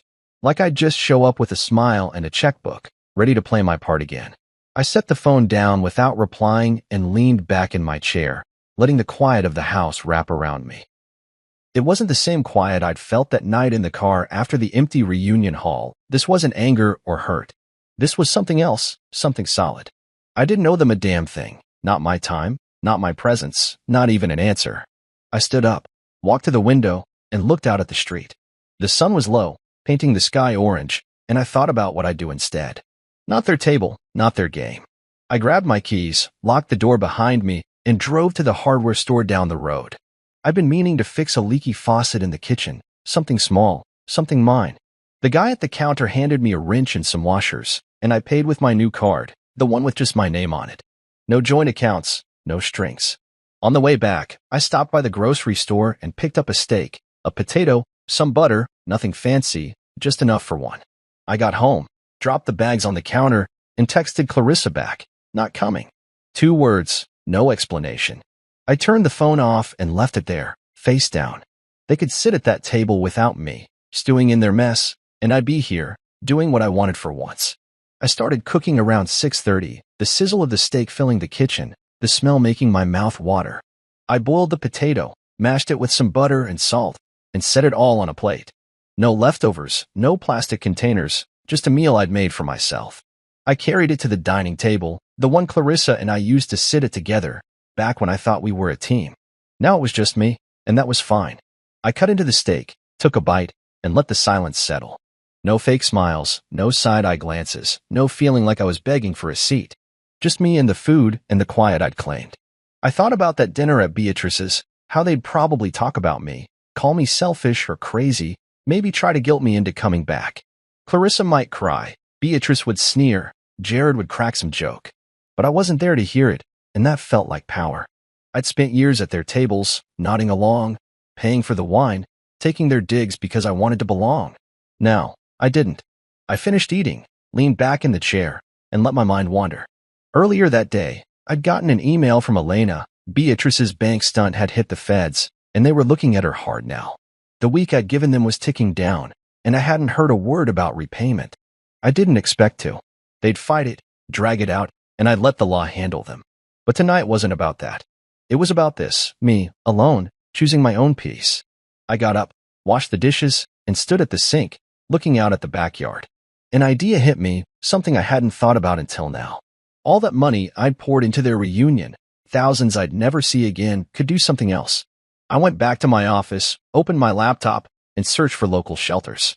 I found one downtown, a place for men leaving toxic relationships. Guys like me, maybe, who'd given too much and gotten nothing back. I clicked their donation page, typed in the same amount I'd spent on that damn event hall, and hit submit. It wasn't about fixing the past. It was about letting it go, turning it into something better. My phone stayed off, but I could imagine Clarissa's reaction, her texting me again, maybe calling, her voice sharp with, "How could you skip this?" I didn't need to hear it. I'd heard enough from her, from all of them. I walked to the living room, sank into the couch, and closed my eyes. The silence wasn't empty, it was full, mine to keep. I thought about Owen's call yesterday, his apology, and it stuck with me. He'd seen me when they hadn't, and that mattered. But tonight, I didn't need anyone else. I'd moved out of their shadow, step by step, the bank, the utilities, this dinner I'd said no to. I pictured my new apartment, the one I'd signed for last week, keys waiting in my drawer. I'd move soon, leave this house and its memories behind. For now, I stayed here, in the quiet, letting it hold me. The steak was gone, the plate clean, and I didn't miss their table. I didn't miss the noise, the tension, the way they'd made me feel small. This was enough, me, the silence, the space I'd carved out. They could have their dinner, their plans, their collapse. I had this, and it was mine. I was at the bank a few weeks later, standing at the counter, the hum of the place buzzing around me, people in line, tellers tapping at their keyboards, the faint smell of coffee from some machine in the corner. I'd come to close the joint account with Clarissa, the last thread tying us together financially. It had been a long road to get here, weeks since the sit-down, the freeze. That night I'd skipped their dinner. The air felt different now, lighter, like I'd shed something heavy I didn't even know I'd been carrying. I'd moved into my new apartment a few days back, a small place with bare walls and a view of the street, nothing fancy but all mine. The teller called me up, a young guy with a quick smile, and I handed over the paperwork Elena had helped me prep. "Just you today?" he asked, glancing at the forms. "Yeah," I said. "Just me."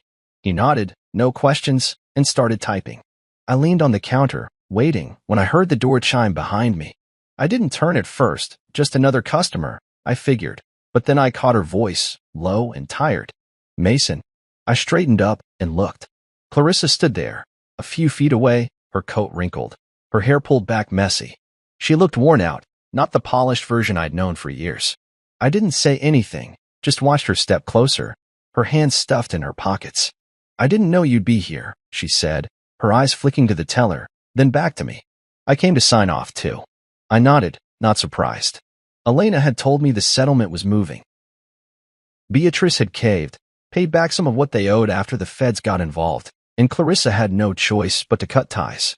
"Good," I said, keeping it short. She shifted, like she wasn't sure what to do with herself. "I guess we're done then," she said, her voice small. "The account, the house, everything." I looked at her, steady, not angry anymore. "Just done." "Yeah," I said. "We are." She bit her lip. I was dropping to the floor, then back up. "I guess we were never really family to you," she said, almost like a question, testing me. I held her gaze, letting the words hang there for a second. "No," I said finally. "You were a bill I finally stopped paying." Her face tightened, a flash of something, hurt, maybe, or shame, but she didn't argue. She just nodded, slow, like she'd known it was coming. The teller called her name then, and she turned away, walking to the next window. I didn't watch her go. I didn't need to. The guy helping me slid a new debit card across the counter, shiny and plain.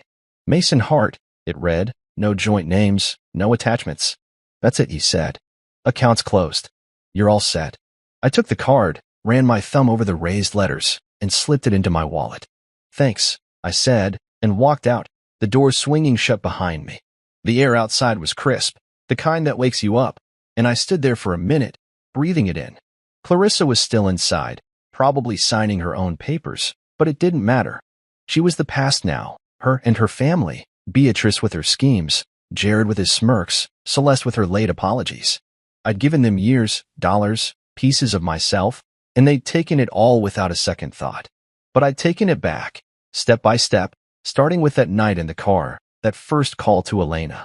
I got in my truck, the new keys jangling in my hand, and drove to the apartment. It was on the edge of town, a brick building with a few trees out front, nothing special but quiet. I parked, climbed the stairs to the second floor, and let myself in. The place was still half empty, boxes in the corner, a couch I'd grabbed cheap, a table I'd built myself. I dropped my keys on the counter and walked to the mailbox I'd set up by the door, a little metal one I'd painted black.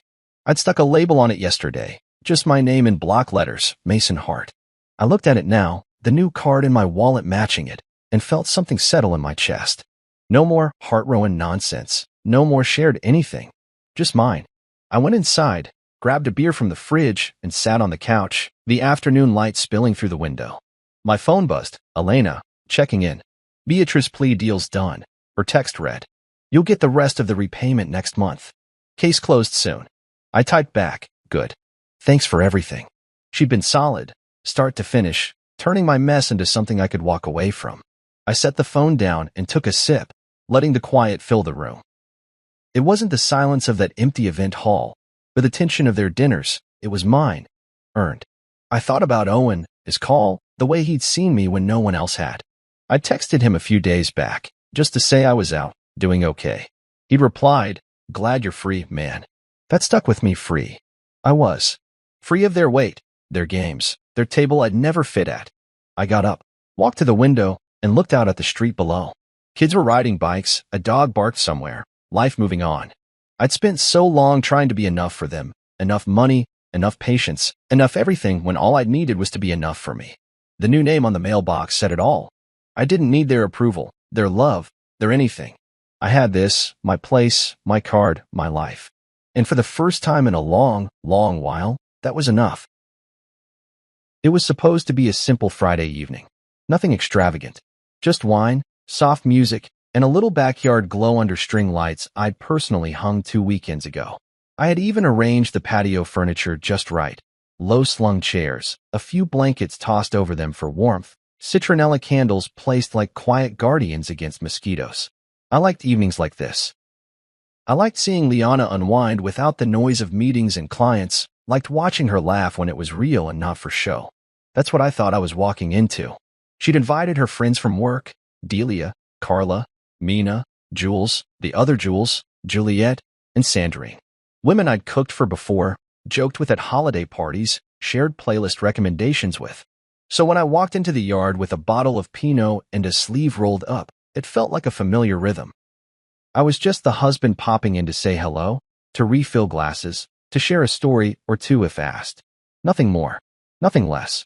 They were already half a bottle in when I joined them, the table scattered with olives, cheese, and those crackers Liana only bought when she was trying to impress. They smiled when I sat. I nodded and offered the wine. Liana took the bottle and poured it into her own glass first. She didn't say thank you. She didn't need to. That was our rhythm too. And then it happened. It started small. Delia asked something about work, about Liana's big quarterly win with that fintech account. I was proud of her. I was about to say so, but Liana jumped in before I could. "You should have seen the pitch," she said, swirling her glass. "Smooth, confident, exactly how you should do it." They toasted lightly, all smiles and high praise. But then she leaned back, tilted her head toward me, and said, "Unlike someone else I know." I blinked. She laughed a little. "Oh, come on, Jules," she said, her voice suddenly a high-pitched mimicry of mine. "Remember your pharma pitch last year?" Oh my God, he was so nervous. He started pacing like a caged squirrel. The women laughed. I chuckled too, lightly, out of reflex more than amusement. But my stomach had already started to turn. And then, she continued, eyes wide now with performative flair. He tripped over the HDMI cord and nearly unplugged the whole setup. The client asked if he needed water twice. More laughter. Loud this time. Delia covered her mouth. Mina gasped. "No."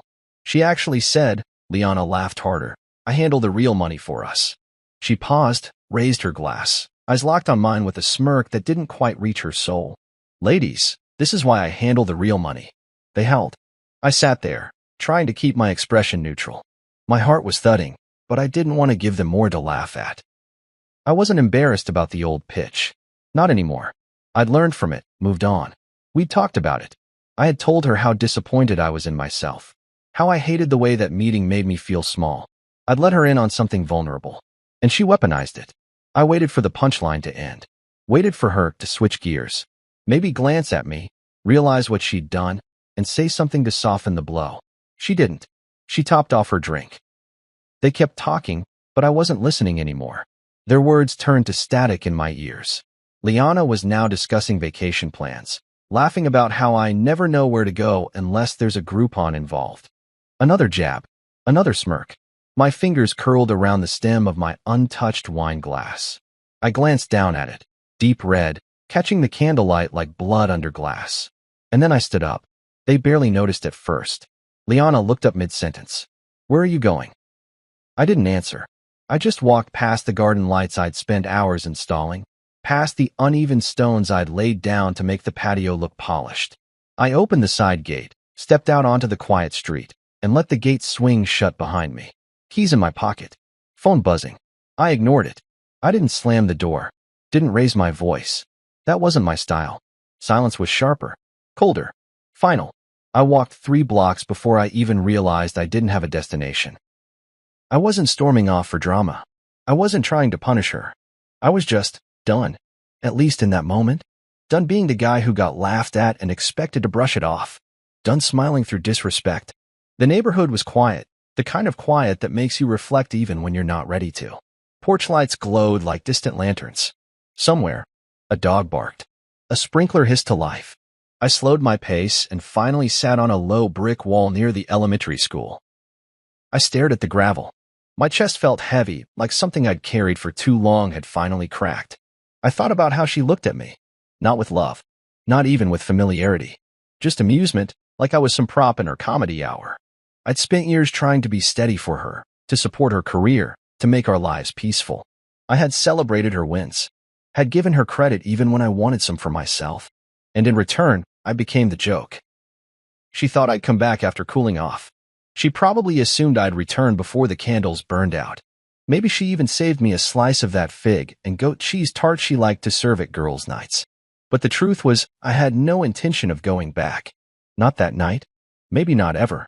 I pulled out my phone, turned off the ringer, and stared at the last text she'd sent. Seriously. That was the last word I read before I tucked the phone away again. Funny. That's what she said when I dropped the remote once. Seriously? That's what she said when I forgot to grab almond milk. Seriously? That's what she said when I expressed something real. She never really saw me. Not the me that tried, that bled quiet effort, that swallowed embarrassment to keep the peace. And now, finally, I saw her too. Not just as my wife, but as the woman who saw me as disposable decoration at her little parties. So I sat on that wall, let the night breeze cool my skin. And for the first time in a long time, I didn't feel like a sidekick in my own life. I felt like someone waking up. The next morning, my phone rang just as sunlight cut through the sheer hotel curtains and spilled across the small desk by the window. I had checked into a mid-tier hotel after walking the neighborhood for another hour, one of those places with crisp white bedding, impersonal artwork, and a silence that made you aware of every breath you took. It was exactly what I needed. No memories. No expectations. The call came from Liana. I stared at the screen for a moment, her contact photo still smiling like nothing had shifted. But everything had. I let it ring almost to voicemail, then answered with a flat, hello. Her voice came through like honey hiding vinegar. Morning, Jules, she said, drawing out the words like she was trying on charm. So, are you done sulking? Sulking. I leaned back in the stiff chair and looked out at the parking lot. A man below was struggling to get his toddler into a car seat while the kid screamed like the sky was falling. At least that chaos made sense. Ours didn't. I didn't say anything. She tried again, this time with that polished tone she used in client meetings. Look, babe, it was just girl talk. Honestly, I didn't think you'd get that upset. I laughed once, quiet, bitter. You didn't think. You're being sensitive, she said. It was just a dumb story. Everyone laughed. It wasn't that deep. It wasn't that deep. I could feel my jaw clench as I exhaled through my nose. That sentence, that phrase, had always been her shield. The way she waved off anything uncomfortable, anything that didn't serve her carefully curated version of reality. My pain had never been deep enough for her to consider. I need to talk to you, I finally said. Man to woman. Not as your setup for a joke. There was a pause.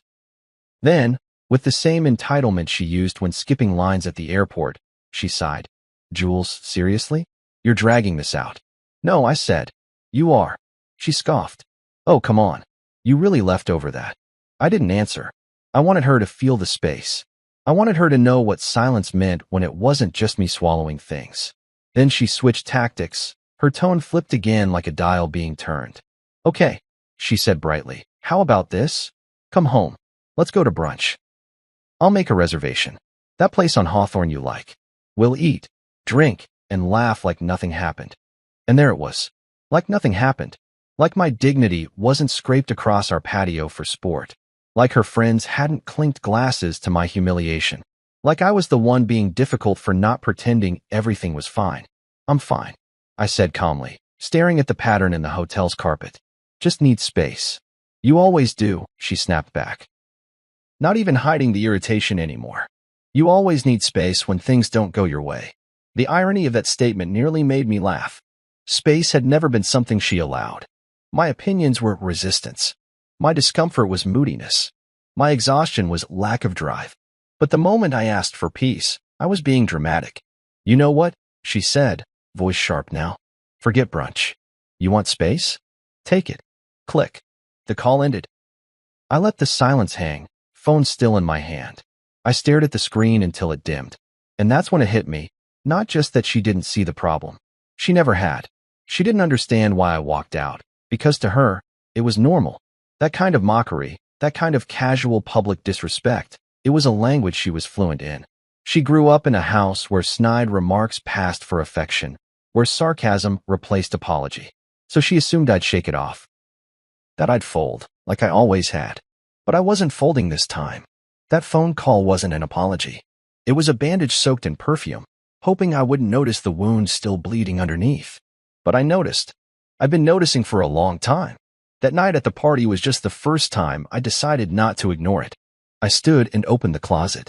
My overnight bag sat neatly at the bottom. I pulled out a collared shirt, one I hadn't worn in months because Liana said it made me look too soft. I liked it. It was comfortable. I put it on. Over the next hour, I did something I hadn't done in years.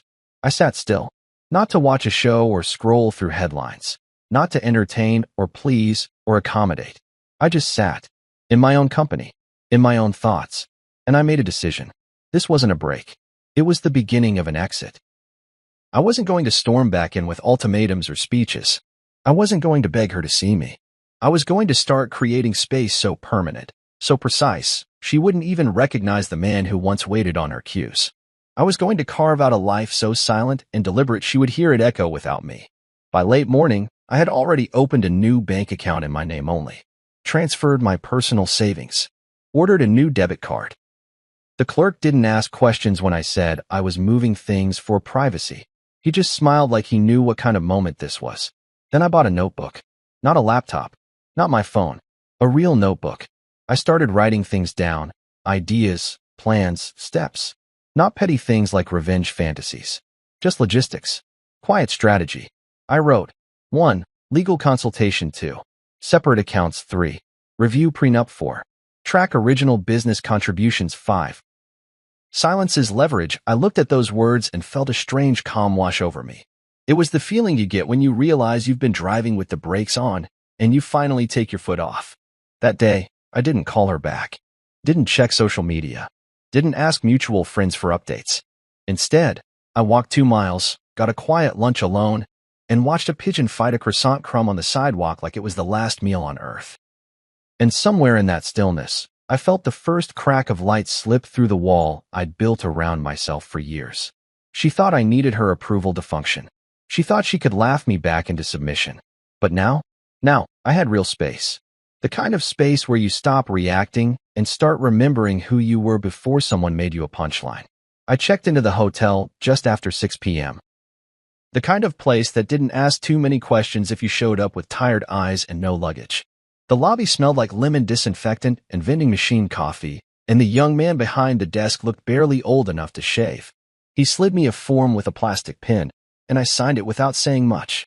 When he handed me the key card, he said, "Room 204. Quiet side." He had no idea how badly I needed the quiet. The elevator made a groaning sound as it crept up the floors, the kind of noise that reminded you life was still heavy, still grinding. Room 204 was halfway down the hall. I let myself in and shut the door behind me slowly, like I didn't want it to echo. I dropped my keys on the desk, then just stood there for a moment, letting the stillness wrap around me. No scents from Liana's essential oil diffuser. No clicking of heels from the hallway as she paced on a call. No background noise from her curated ambience playlists. Just a bland, beige box with a firm bed, 2 pillows, and curtains thick enough to block out whatever the outside world tried to throw in. I took off my jacket and sat at the edge of the bed, rubbing my hands together slowly. I hadn't realized how tightly I'd been clenching them until now. I didn't turn on the TV. I didn't scroll through my phone. I just sat. The first text from Liana came an hour later. "Liana, so dramatic, Jules." "Really?" 10 minutes passed. "Liana, come home. This is ridiculous." Then a string of ellipses. Then silence. For a moment, I almost replied. I typed out, "You don't get to humiliate someone and then act like nothing happened." Then deleted it. What was the point? She didn't want conversation. She wanted control.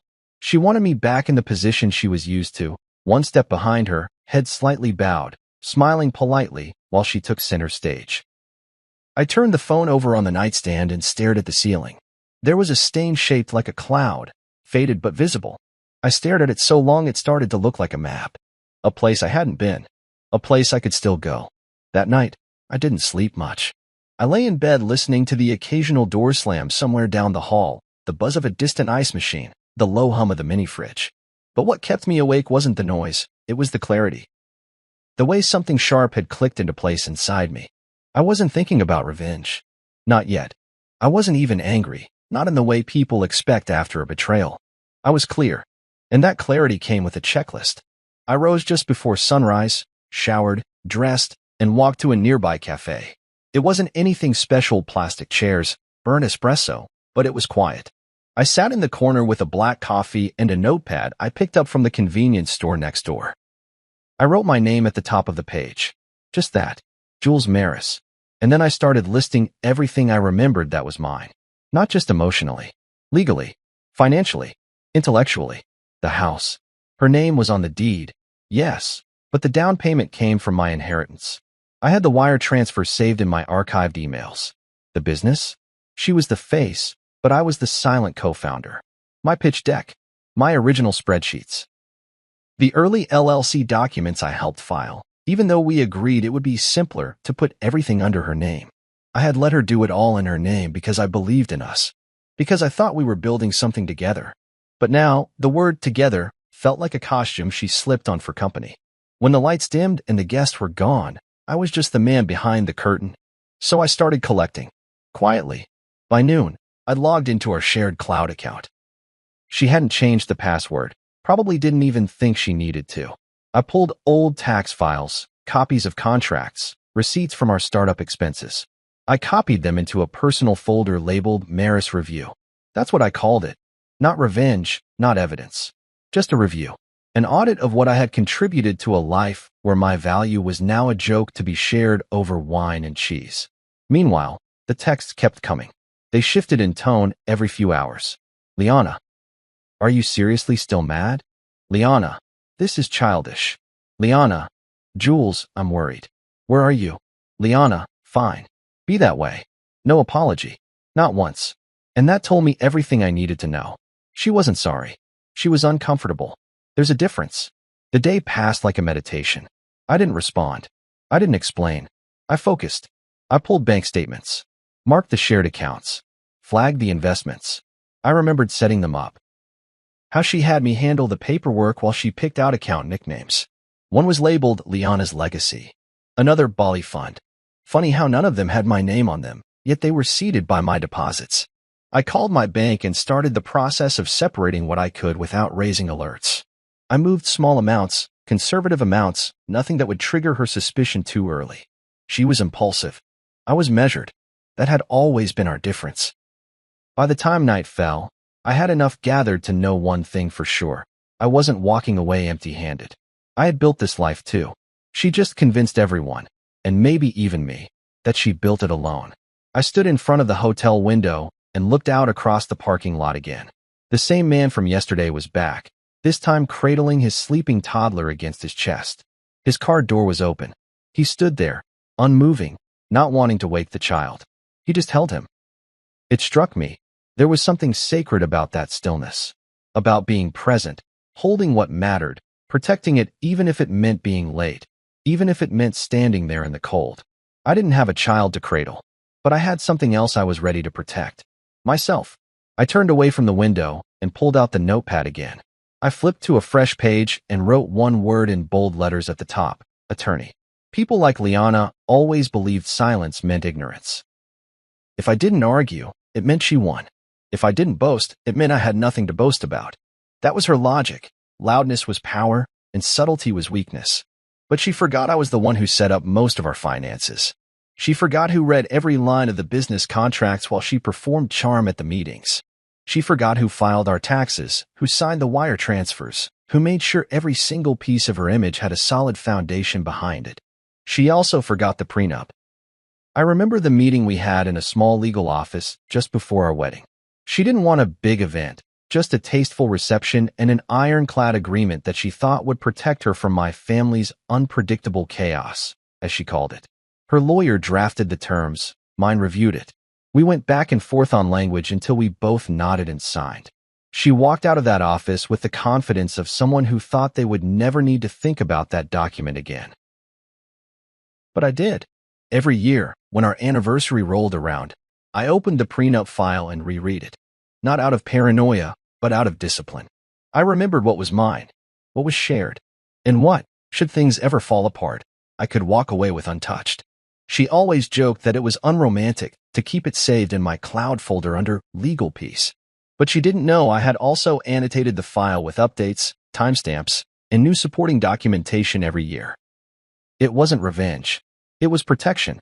2 days after checking into the hotel, I met with Kira Morel. Her office sat above a yoga studio, tucked between a bakery and a florist on a quiet street in the east end of town. She didn't advertise much. Most of her clients came through whispers, referrals, introductions. I found her through a friend in finance who had once told me, "If you ever want someone who knows the difference between silence and weakness, call Kira." She didn't greet me with small talk. She shook my hand, gestured to a chair, and opened a sleek black laptop. "You said it's a prenup issue and asset review?" she asked, her voice low and calm. "Correct," I said, handing her a flash drive with everything I'd gathered so far. "And I'm not interested in drama. I want what's mine. Nothing more." She plugged in the drive. Her eyes scanned the files as she nodded. "You're thorough." I let that hang in the air. She clicked through the folders. Joint accounts, investment portfolio, LLC paperwork. She paused. "This is her business, but you provided the seed funding?" "Yes," I said, "and I have emails from the time. My initial transfers, too. And the intellectual property? My pitch deck, branding outlines, product strategy, all mine." Kira looked up. "Let me guess, she thinks she owns it all." I smiled for the first time in days. "She does." "Not anymore," Kira said. For the next hour, we combed through the details. She asked precise questions about dates, conversations, contract terms. I answered everything. There was something almost meditative about it.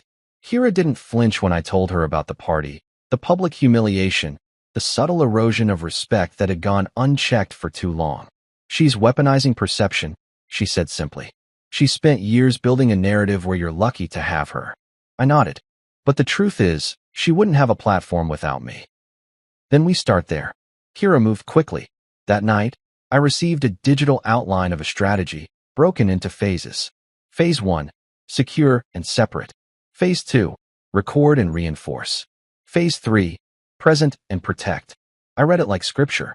That same evening, while sipping tea in the corner of the hotel room, I accessed our shared email log. She hadn't updated her cloud permissions in years. She probably thought she was too clever for anyone to ever question her. But I knew where the cracks were. I downloaded receipts, client contracts with my annotations still visible in the metadata, and early product mock-ups with my digital signature. Everything I touched had my fingerprint. By morning, I had more than just a defense. I had leverage. Liana, meanwhile, was still sending messages. But the tone had shifted. Now it was uncertainty wrapped in passive aggression. "Liana.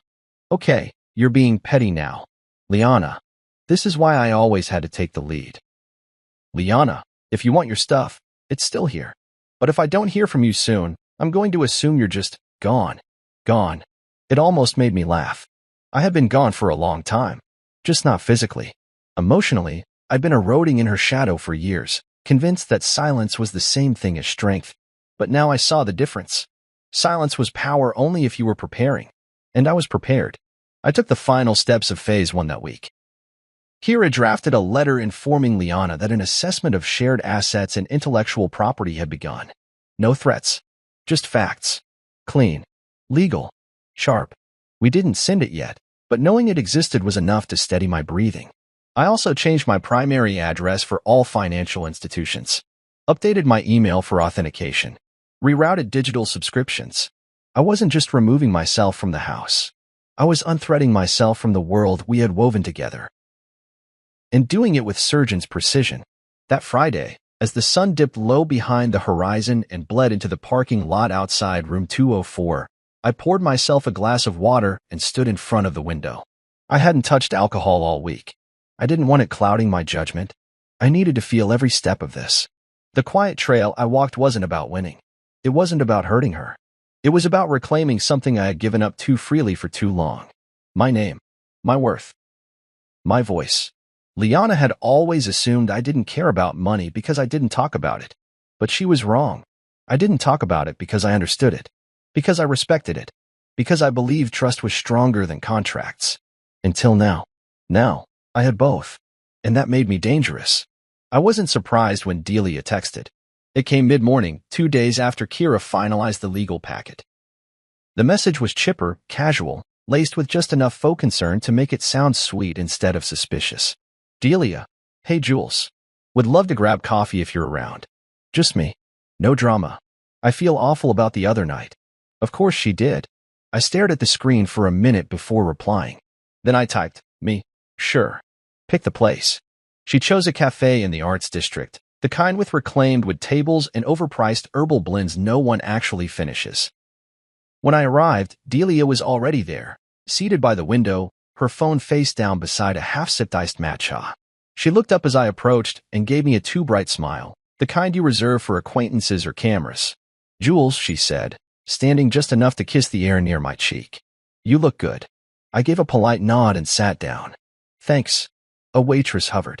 I ordered chamomile tea, something light, neutral. Something you drink when you want to appear relaxed while counting every second. Delia leaned in like we were sharing a secret. I'm really glad you agreed to this. I just felt weird after the party. You left so fast. You noticed? She blinked at my tone, but recovered quickly. Of course I did. And Liana? Well, she's been acting so off. I thought maybe we could talk. There it was. I sipped my tea slowly. Talk about what? Delia fiddled with her straw. I don't know. She hasn't told us anything, really. Just that you needed space. Her voice dropped. But I figured something more was going on. I tilted my head. You figured. She nodded. Well, I mean the way you left. And then she said you weren't answering. She's worried. Worried? I repeated flatly. Delia smiled again, but it didn't reach her eyes. I guess I just wanted to check in. You know, friend to friend. I set my cup down. Friend to friend. She shifted in her seat. Well, I just mean, if you ever want to talk to someone neutral, we've all been friends for years. I leaned back and offered her the same polite smile she'd been wearing. So this is about loyalty? What? She said too quickly. You're checking on me. For Liana. No. Delia, I said calmly. It's fine. Really? I'm better than ever. She blinked. Better than ever? Absolutely, I said, letting the words hang like slow vapor over the tea. You all did me a favor. She blinked again, lips parting slightly as if the air had shifted and she didn't know why.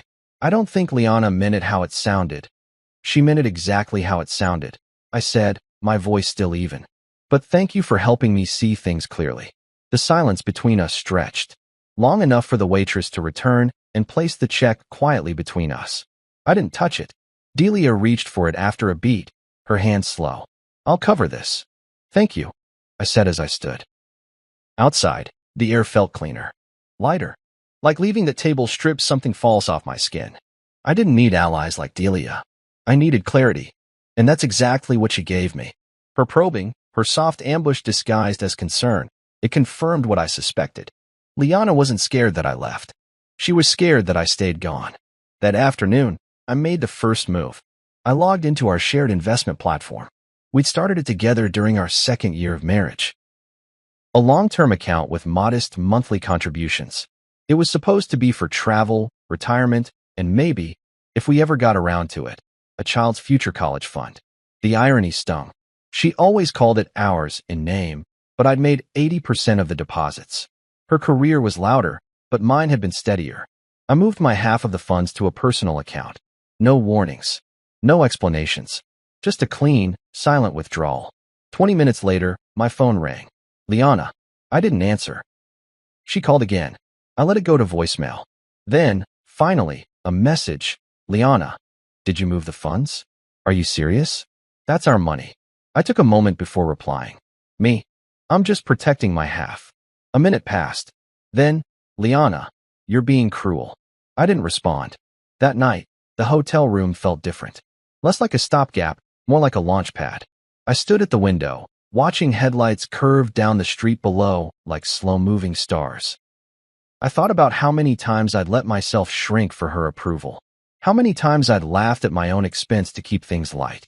How often I'd let her write the story and cast me in the background. But now I was in control of the script. Not rewriting history, just correcting the credits. The next morning, I met with Kira again. She wore the same sharp gray blazer, an expression of precise efficiency. "You did well," she said, scanning the account movement logs I brought. "No red flags. Just a withdrawal within your rights." "She called me," I said. "Let her," Kira replied. "That's not our concern. Next step is inventory. If you're ready, we'll review the business valuation and prep for intellectual property transfer. She may not like it, but she can't erase your name from the foundation." I exhaled. "Let's do it." Before I left her office, Kira handed me a printed sheet with 2 bold words at the top: quiet leverage.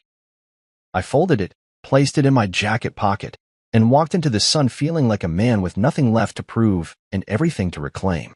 By that evening, Liana's messages had slowed. No more sarcasm. No more jokes. Just one cold line that arrived at 9:17 p.m. "Liana, so this is war?" I didn't reply. It wasn't war. It was clarity. And it was long overdue. There's something poetic about watching a lie collapse under the weight of quiet facts. No yelling. No vengeance. Just the truth, patient and heavy, dropped at just the right moment. I didn't plan to expose her. Not at first. But once I saw the pattern, the rehearsed victimhood, the rehearsed innocence, I knew silence wasn't enough. Liana wasn't just embarrassed I left. She was rebuilding the story in my absence, molding it into something palatable for the people around her. In her version, I was bitter, impulsive, emotionally fragile. A man who couldn't handle a strong woman. She spun it in that way she always did, where every cruel joke became a misunderstood comment, every passive-aggressive jab rebranded as humor. She was preparing to be the hero of her next narrative, the woman who survived a sulky husband's spiral. But I had receipts. It started with a mistake on her part, one she likely didn't even notice. Our home server was set up years ago, back when we were still building the startup. A simple file-sharing system with synced folders for both our devices. She must have assumed I no longer had access. Or maybe she forgot the system was still running in the background. Either way, I found everything. All of it. Financial statements. Drafted client proposals with my notes still tracked in red. Copies of invoices I paid. Tax filings that clearly listed my SSN tied to our early funding structure. She hadn't scrubbed a thing. It felt surreal scrolling through it all in room 204, a space that had become more familiar than the house I helped pay for. There it was in black and white, proof that I wasn't some passive tag-along. I had seeded her foundation.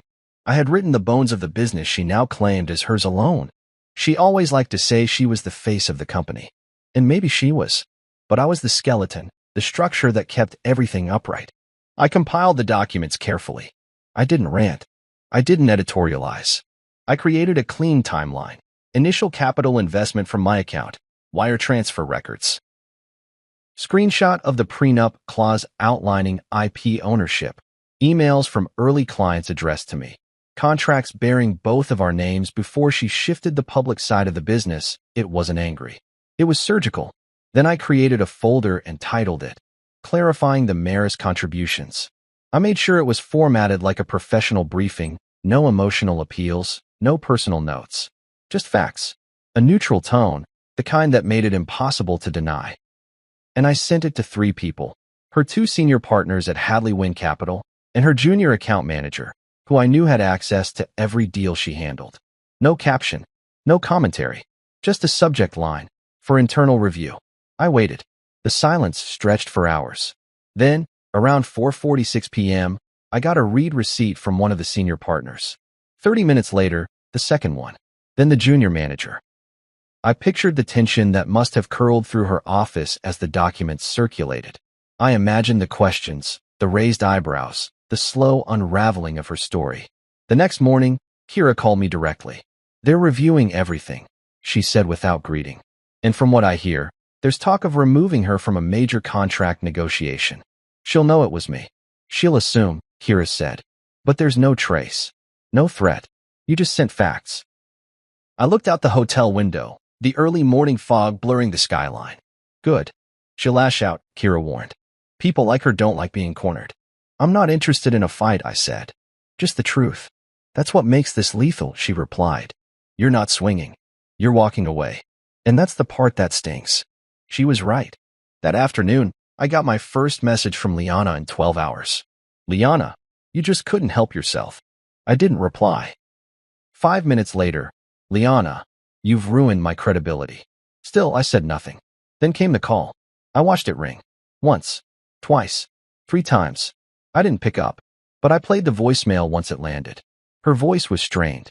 Not angry, tight. Controlled. You think this makes you noble? You think you're some kind of silent martyr? You humiliated me. You sabotaged me, Jules. For what? Because of one little joke at a party. One little joke. That was the measure of it to her. That night, the betrayal, the dismissal, the public mockery, it was just a joke. One moment. A shrug. Something she expected me to get over because the world revolved around her version of events. But this wasn't just about that night. It was the accumulation of 1,000 cuts. And the worst ones were the ones she didn't even realize she made. I deleted the voicemail. The next day, Liana was quietly pulled from the negotiation for the Quinwell deal. I found out through a friend who worked at the firm's PR office. The memo was clinical, for internal reassessment. She didn't call that night. She didn't text.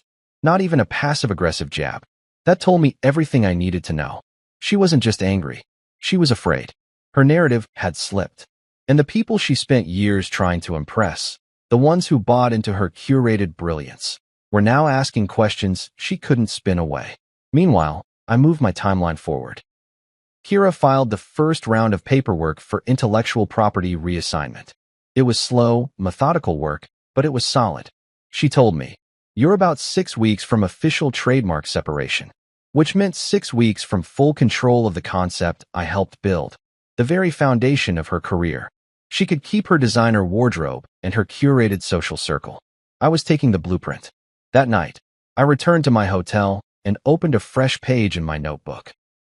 No longer a place for planning. This time, a reminder. At the top, I wrote, "Exposure isn't cruelty. It's clarity." Then I underlined it. Twice. The call came just after midnight. I was half asleep, sprawled out across the firm mattress in room 204, the hum of the mini-fridge buzzing quietly in the corner. The light from the muted TV flickered faintly, casting long shadows across the ceiling. My phone buzzed once on the nightstand. Then again. Then a third time. I didn't move at first. But something in me knew it wasn't another passive-aggressive one-liner or another half-baked attempt at guilt. This time, the air felt different. I reached over and picked up the phone. Liana lit up the screen. Calling. Not texting. I answered. There was a pause on the other end before I heard her voice, barely a whisper. "Why are you doing this?" Not sharp. Not accusatory. Just cracked. Fragile. I sat up slowly, pressing the phone to my ear. "Doing what?" "You're ruining everything," she said. I could hear it in her tone. The weight, the unraveling. Gone was the polished strategist. Gone was the smirk that sliced like a scalpel. This wasn't the woman who had mocked me between wine refills. This was something stripped down. Almost scared. "No," I said softly. "I'm not ruining anything. I'm just no longer pretending." She didn't respond for a moment. Then, like a wave trying to pull itself back together, her voice rose with a trembling edge. "You didn't even fight for us." That hit something. Not because it was true, but because it was so deeply dishonest. "Fight," I repeated, standing and walking toward the window. The city was silent outside. Nothing but distant headlights and the occasional siren. You think I didn't fight? I wasn't raising my voice, but it was sharp now. Clear.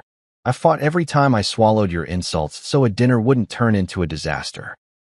I fought every time I let you take credit for my ideas to keep peace. I fought when I convinced myself that your jokes weren't cruelty, that your dismissal was just stress, that your silence was love. She was crying now. I could hear it, those soft, jagged breaths people try to mute when they still want to sound composed. "You didn't ask," I continued, "how that party felt. You didn't check on me when you saw my face. You waited for me to get over it. You never fought for us. You fought for the version of us that made you look good." Silence again. But this time it was weighted. She wasn't composing a reply. She was absorbing it. And for once, I didn't fill the silence for her. Then she said, barely audible, "I didn't know you felt like that." "No," I replied, my voice low, steady. "You didn't care how I felt." More crying now. No words. And finally, I said the one thing I had never said to her before, not in any argument, not even in my head. "You treated me like furniture, Liana. Something useful. Something expected. Now you miss the seat." It hung there, bare and brutal. She didn't answer. She didn't have to. I pressed the end call button and placed the phone face down on the desk. I didn't pace. I didn't shake. I just stood there, staring at my reflection in the dark window. My face looked calm, clear, lighter than it had in years. And when I crawled back into bed, I didn't think about what I should have said or how she might twist my words. I just closed my eyes and slept. 8 full hours. It was the kind of sleep that restores something, the kind that doesn't come with tension in your jaw or weight on your chest. I woke up with the sun warming the edge of the bedspread and a quiet in my head I didn't recognize at first. Then I realized it was peace. The phone didn't ring again that morning. No texts. No voicemails. Just silence. I took a slow shower, dressed in a gray button-down I hadn't worn in months. The one she said looked too plain for public. I liked it. It felt simple. Honest. At the cafe down the street, I ordered a coffee and sat outside for the first time since I'd arrived. For once, I wasn't watching over my shoulder. I wasn't planning a move or calculating leverage. I just sat and listened to the city. People passed by, couples, joggers, a kid on a scooter with cereal still on his cheek. I wondered how many of them were living half-truths like I had, quietly bleeding in the background of someone else's spotlight. It made me grateful, not just for the silence, but for the rupture that forced it. Later that day, I got a message from Kira. Her firm finalized the IP reassignment paperwork. "It's yours now." Entirely. I stared at that sentence for a long time. It didn't come with confetti or applause, just quiet resolution. I texted back, "Thank you." Then I stood, paid for my coffee, and walked until I found a bookstore. I hadn't read for pleasure in a long time, too busy, too drained, too occupied pretending things were fine. I picked up a novel, something fiction, something with no spreadsheets or strategies. Just story. Back at the hotel, I opened it slowly and let myself fall in. It felt like breathing for the first time through unblocked airways. That night, when my phone buzzed again, I didn't look. I knew it was her. I didn't need to know what she was saying. Not anymore. For the first time in a very long time, her voice had no power here. Only mine did. And that was enough. I gave her the house. Just like that. No conditions, no ultimatums, no last-minute demands. I let it go. The living room we painted together that one winter. The bedroom with the skylight I installed myself. The kitchen where we fought over drawer space and laughed over burnt pasta. I let it all go. Not because I was feeling generous, but because I finally understood that walls couldn't hold worth and paint couldn't preserve peace. She could have the bricks. I had the blueprint. I signed the final paperwork in Kira's office. My name a steady scrawl at the bottom of a document Liana probably expected me to weaponize. Kira watched me carefully as I handed the pen back. "You're sure?" she asked. "I'm sure," I said. Let her keep the stage. I meant it. Because the truth was, what I had gained was quieter, deeper, unshakable. My dignity, my name, and most importantly, my ownership of what we built. The business had once been ours in conversation, hers in spotlight. Now it was mine, legally, creatively, structurally. The trademark came through 3 days prior. A clean, undisputed filing. All intellectual property, early frameworks, and branding strategy now listed under my name. The foundation Liana used to posture in meetings, to posture with her friends, that came from me. And now it was rightfully mine.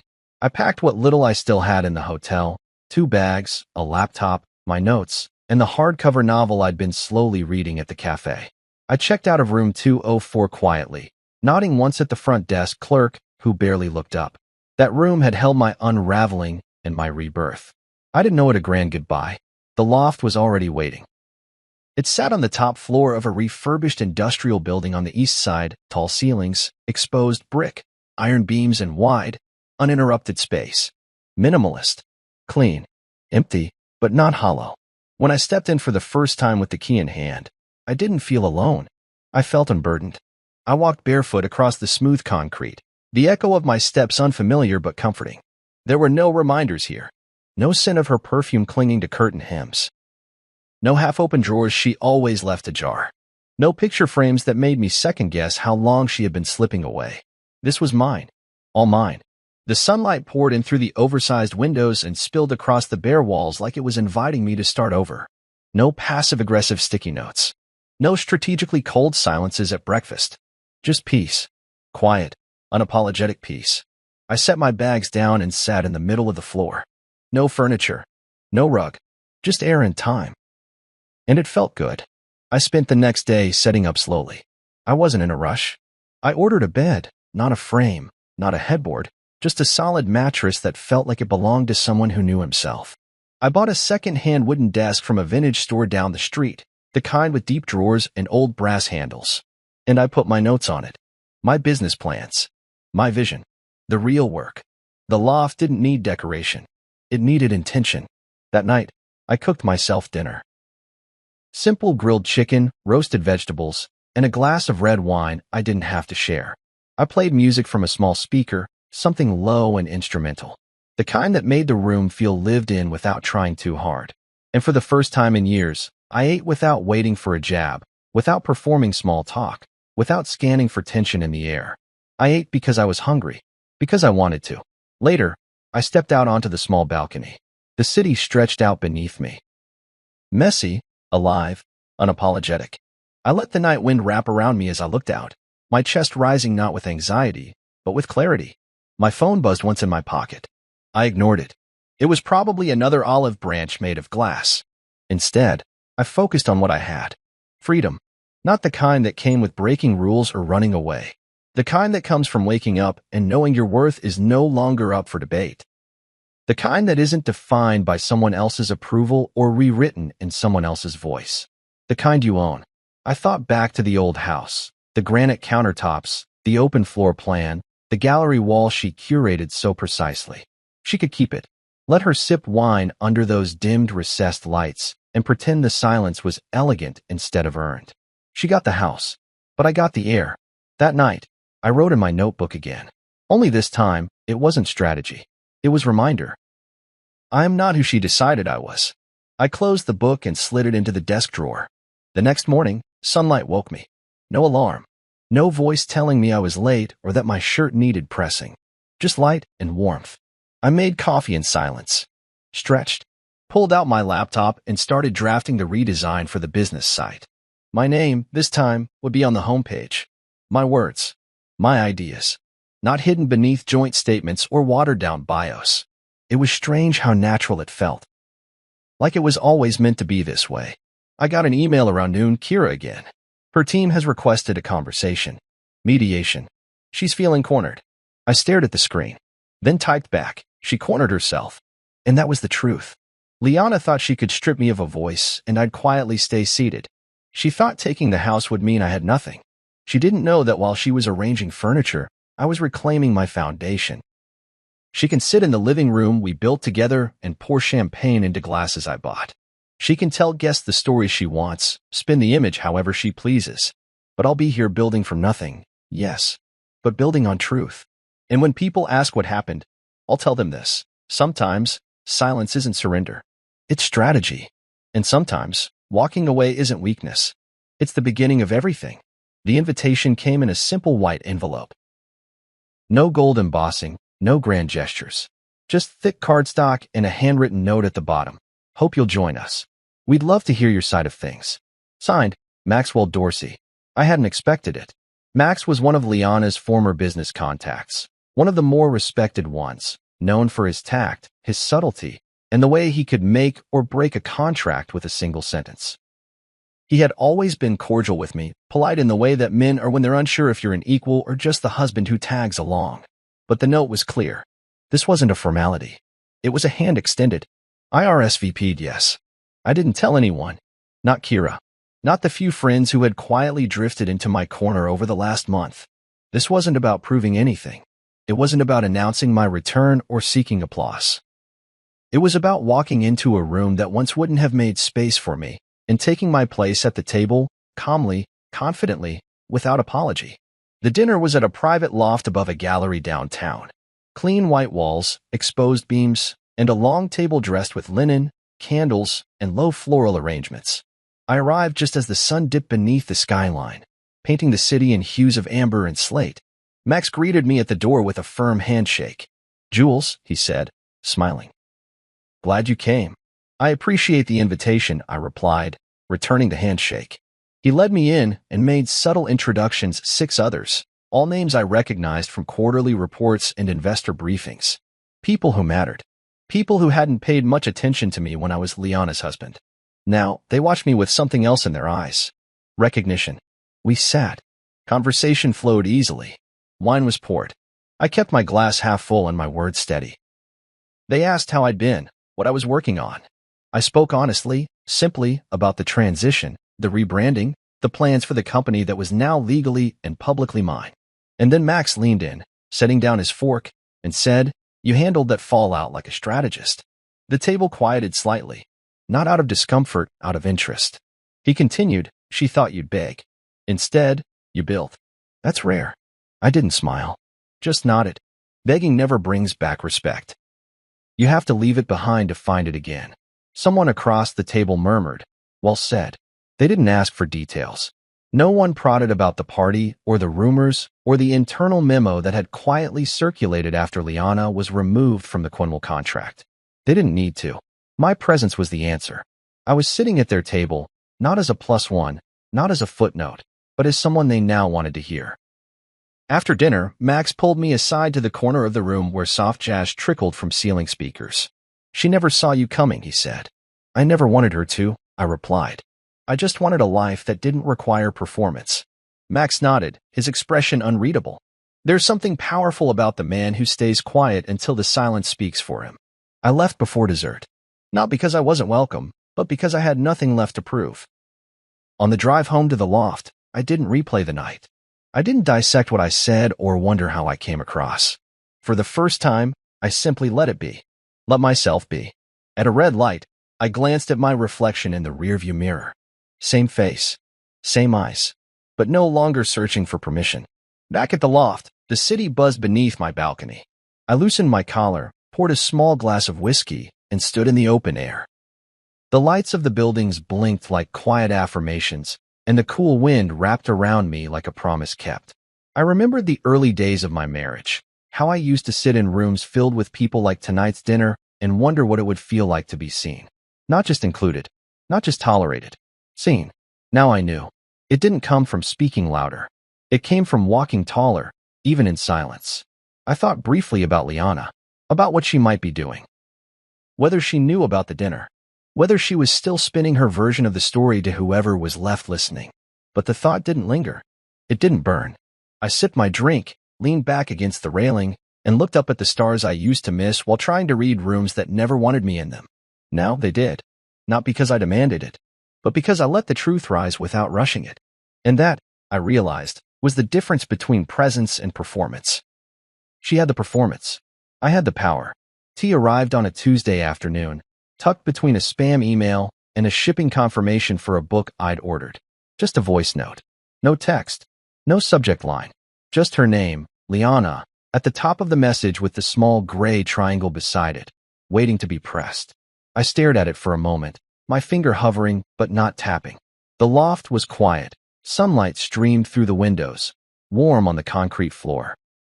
My coffee had gone cold beside me. I'd been outlining ideas for a pitch deck, notes scattered across the wooden desk, when the notification blinked. And for some reason, I knew this message would be different. I tapped it. It started with breath staggered, uneven. Then a pause, like she wasn't sure if she should go through with it. Then her voice, not the sharpness I had known, not the polished confidence she wore in meetings like armor. This voice was tired. Raw. "I messed up," she said. There was a silence between those 3 words and the next sentence, and I could feel the weight in it. Like she wanted those words to do the heavy lifting for everything she couldn't say. I see it now. I really do. I thought you'd come back. I thought you'd chase me. That's how it's always been, right? You. Cooling off, me pretending like it wasn't a big deal until you forgot why it mattered. Another breath. I never thought you'd actually leave. Not really. I didn't think I had to. Fight for you. I guess I thought you'd just always be there. That no matter what I said, how far I pushed, you'd stay. You always stayed. She was crying now. Not loudly. Not theatrically. Just soft, broken sobs like something had finally cracked open and she couldn't stop it from spilling out. I told my friends you were dramatic. I told my team you were fine. That you just needed time. But when you didn't come back, I panicked. Not because I missed the comfort, but because I missed you. The way you listen when no one else does. The way you make things feel safe. I didn't realize until the silence stretched too long that I'd mistaken your stillness for weakness. She paused again, and I could hear her try to steady herself. I told myself I was the star. That you were lucky to be orbiting me. But you weren't a satellite, Jules. You were the foundation. And I bulldozed it for a laugh. More crying now. A hiccup breath. I know you probably hate me. I know you have every right to.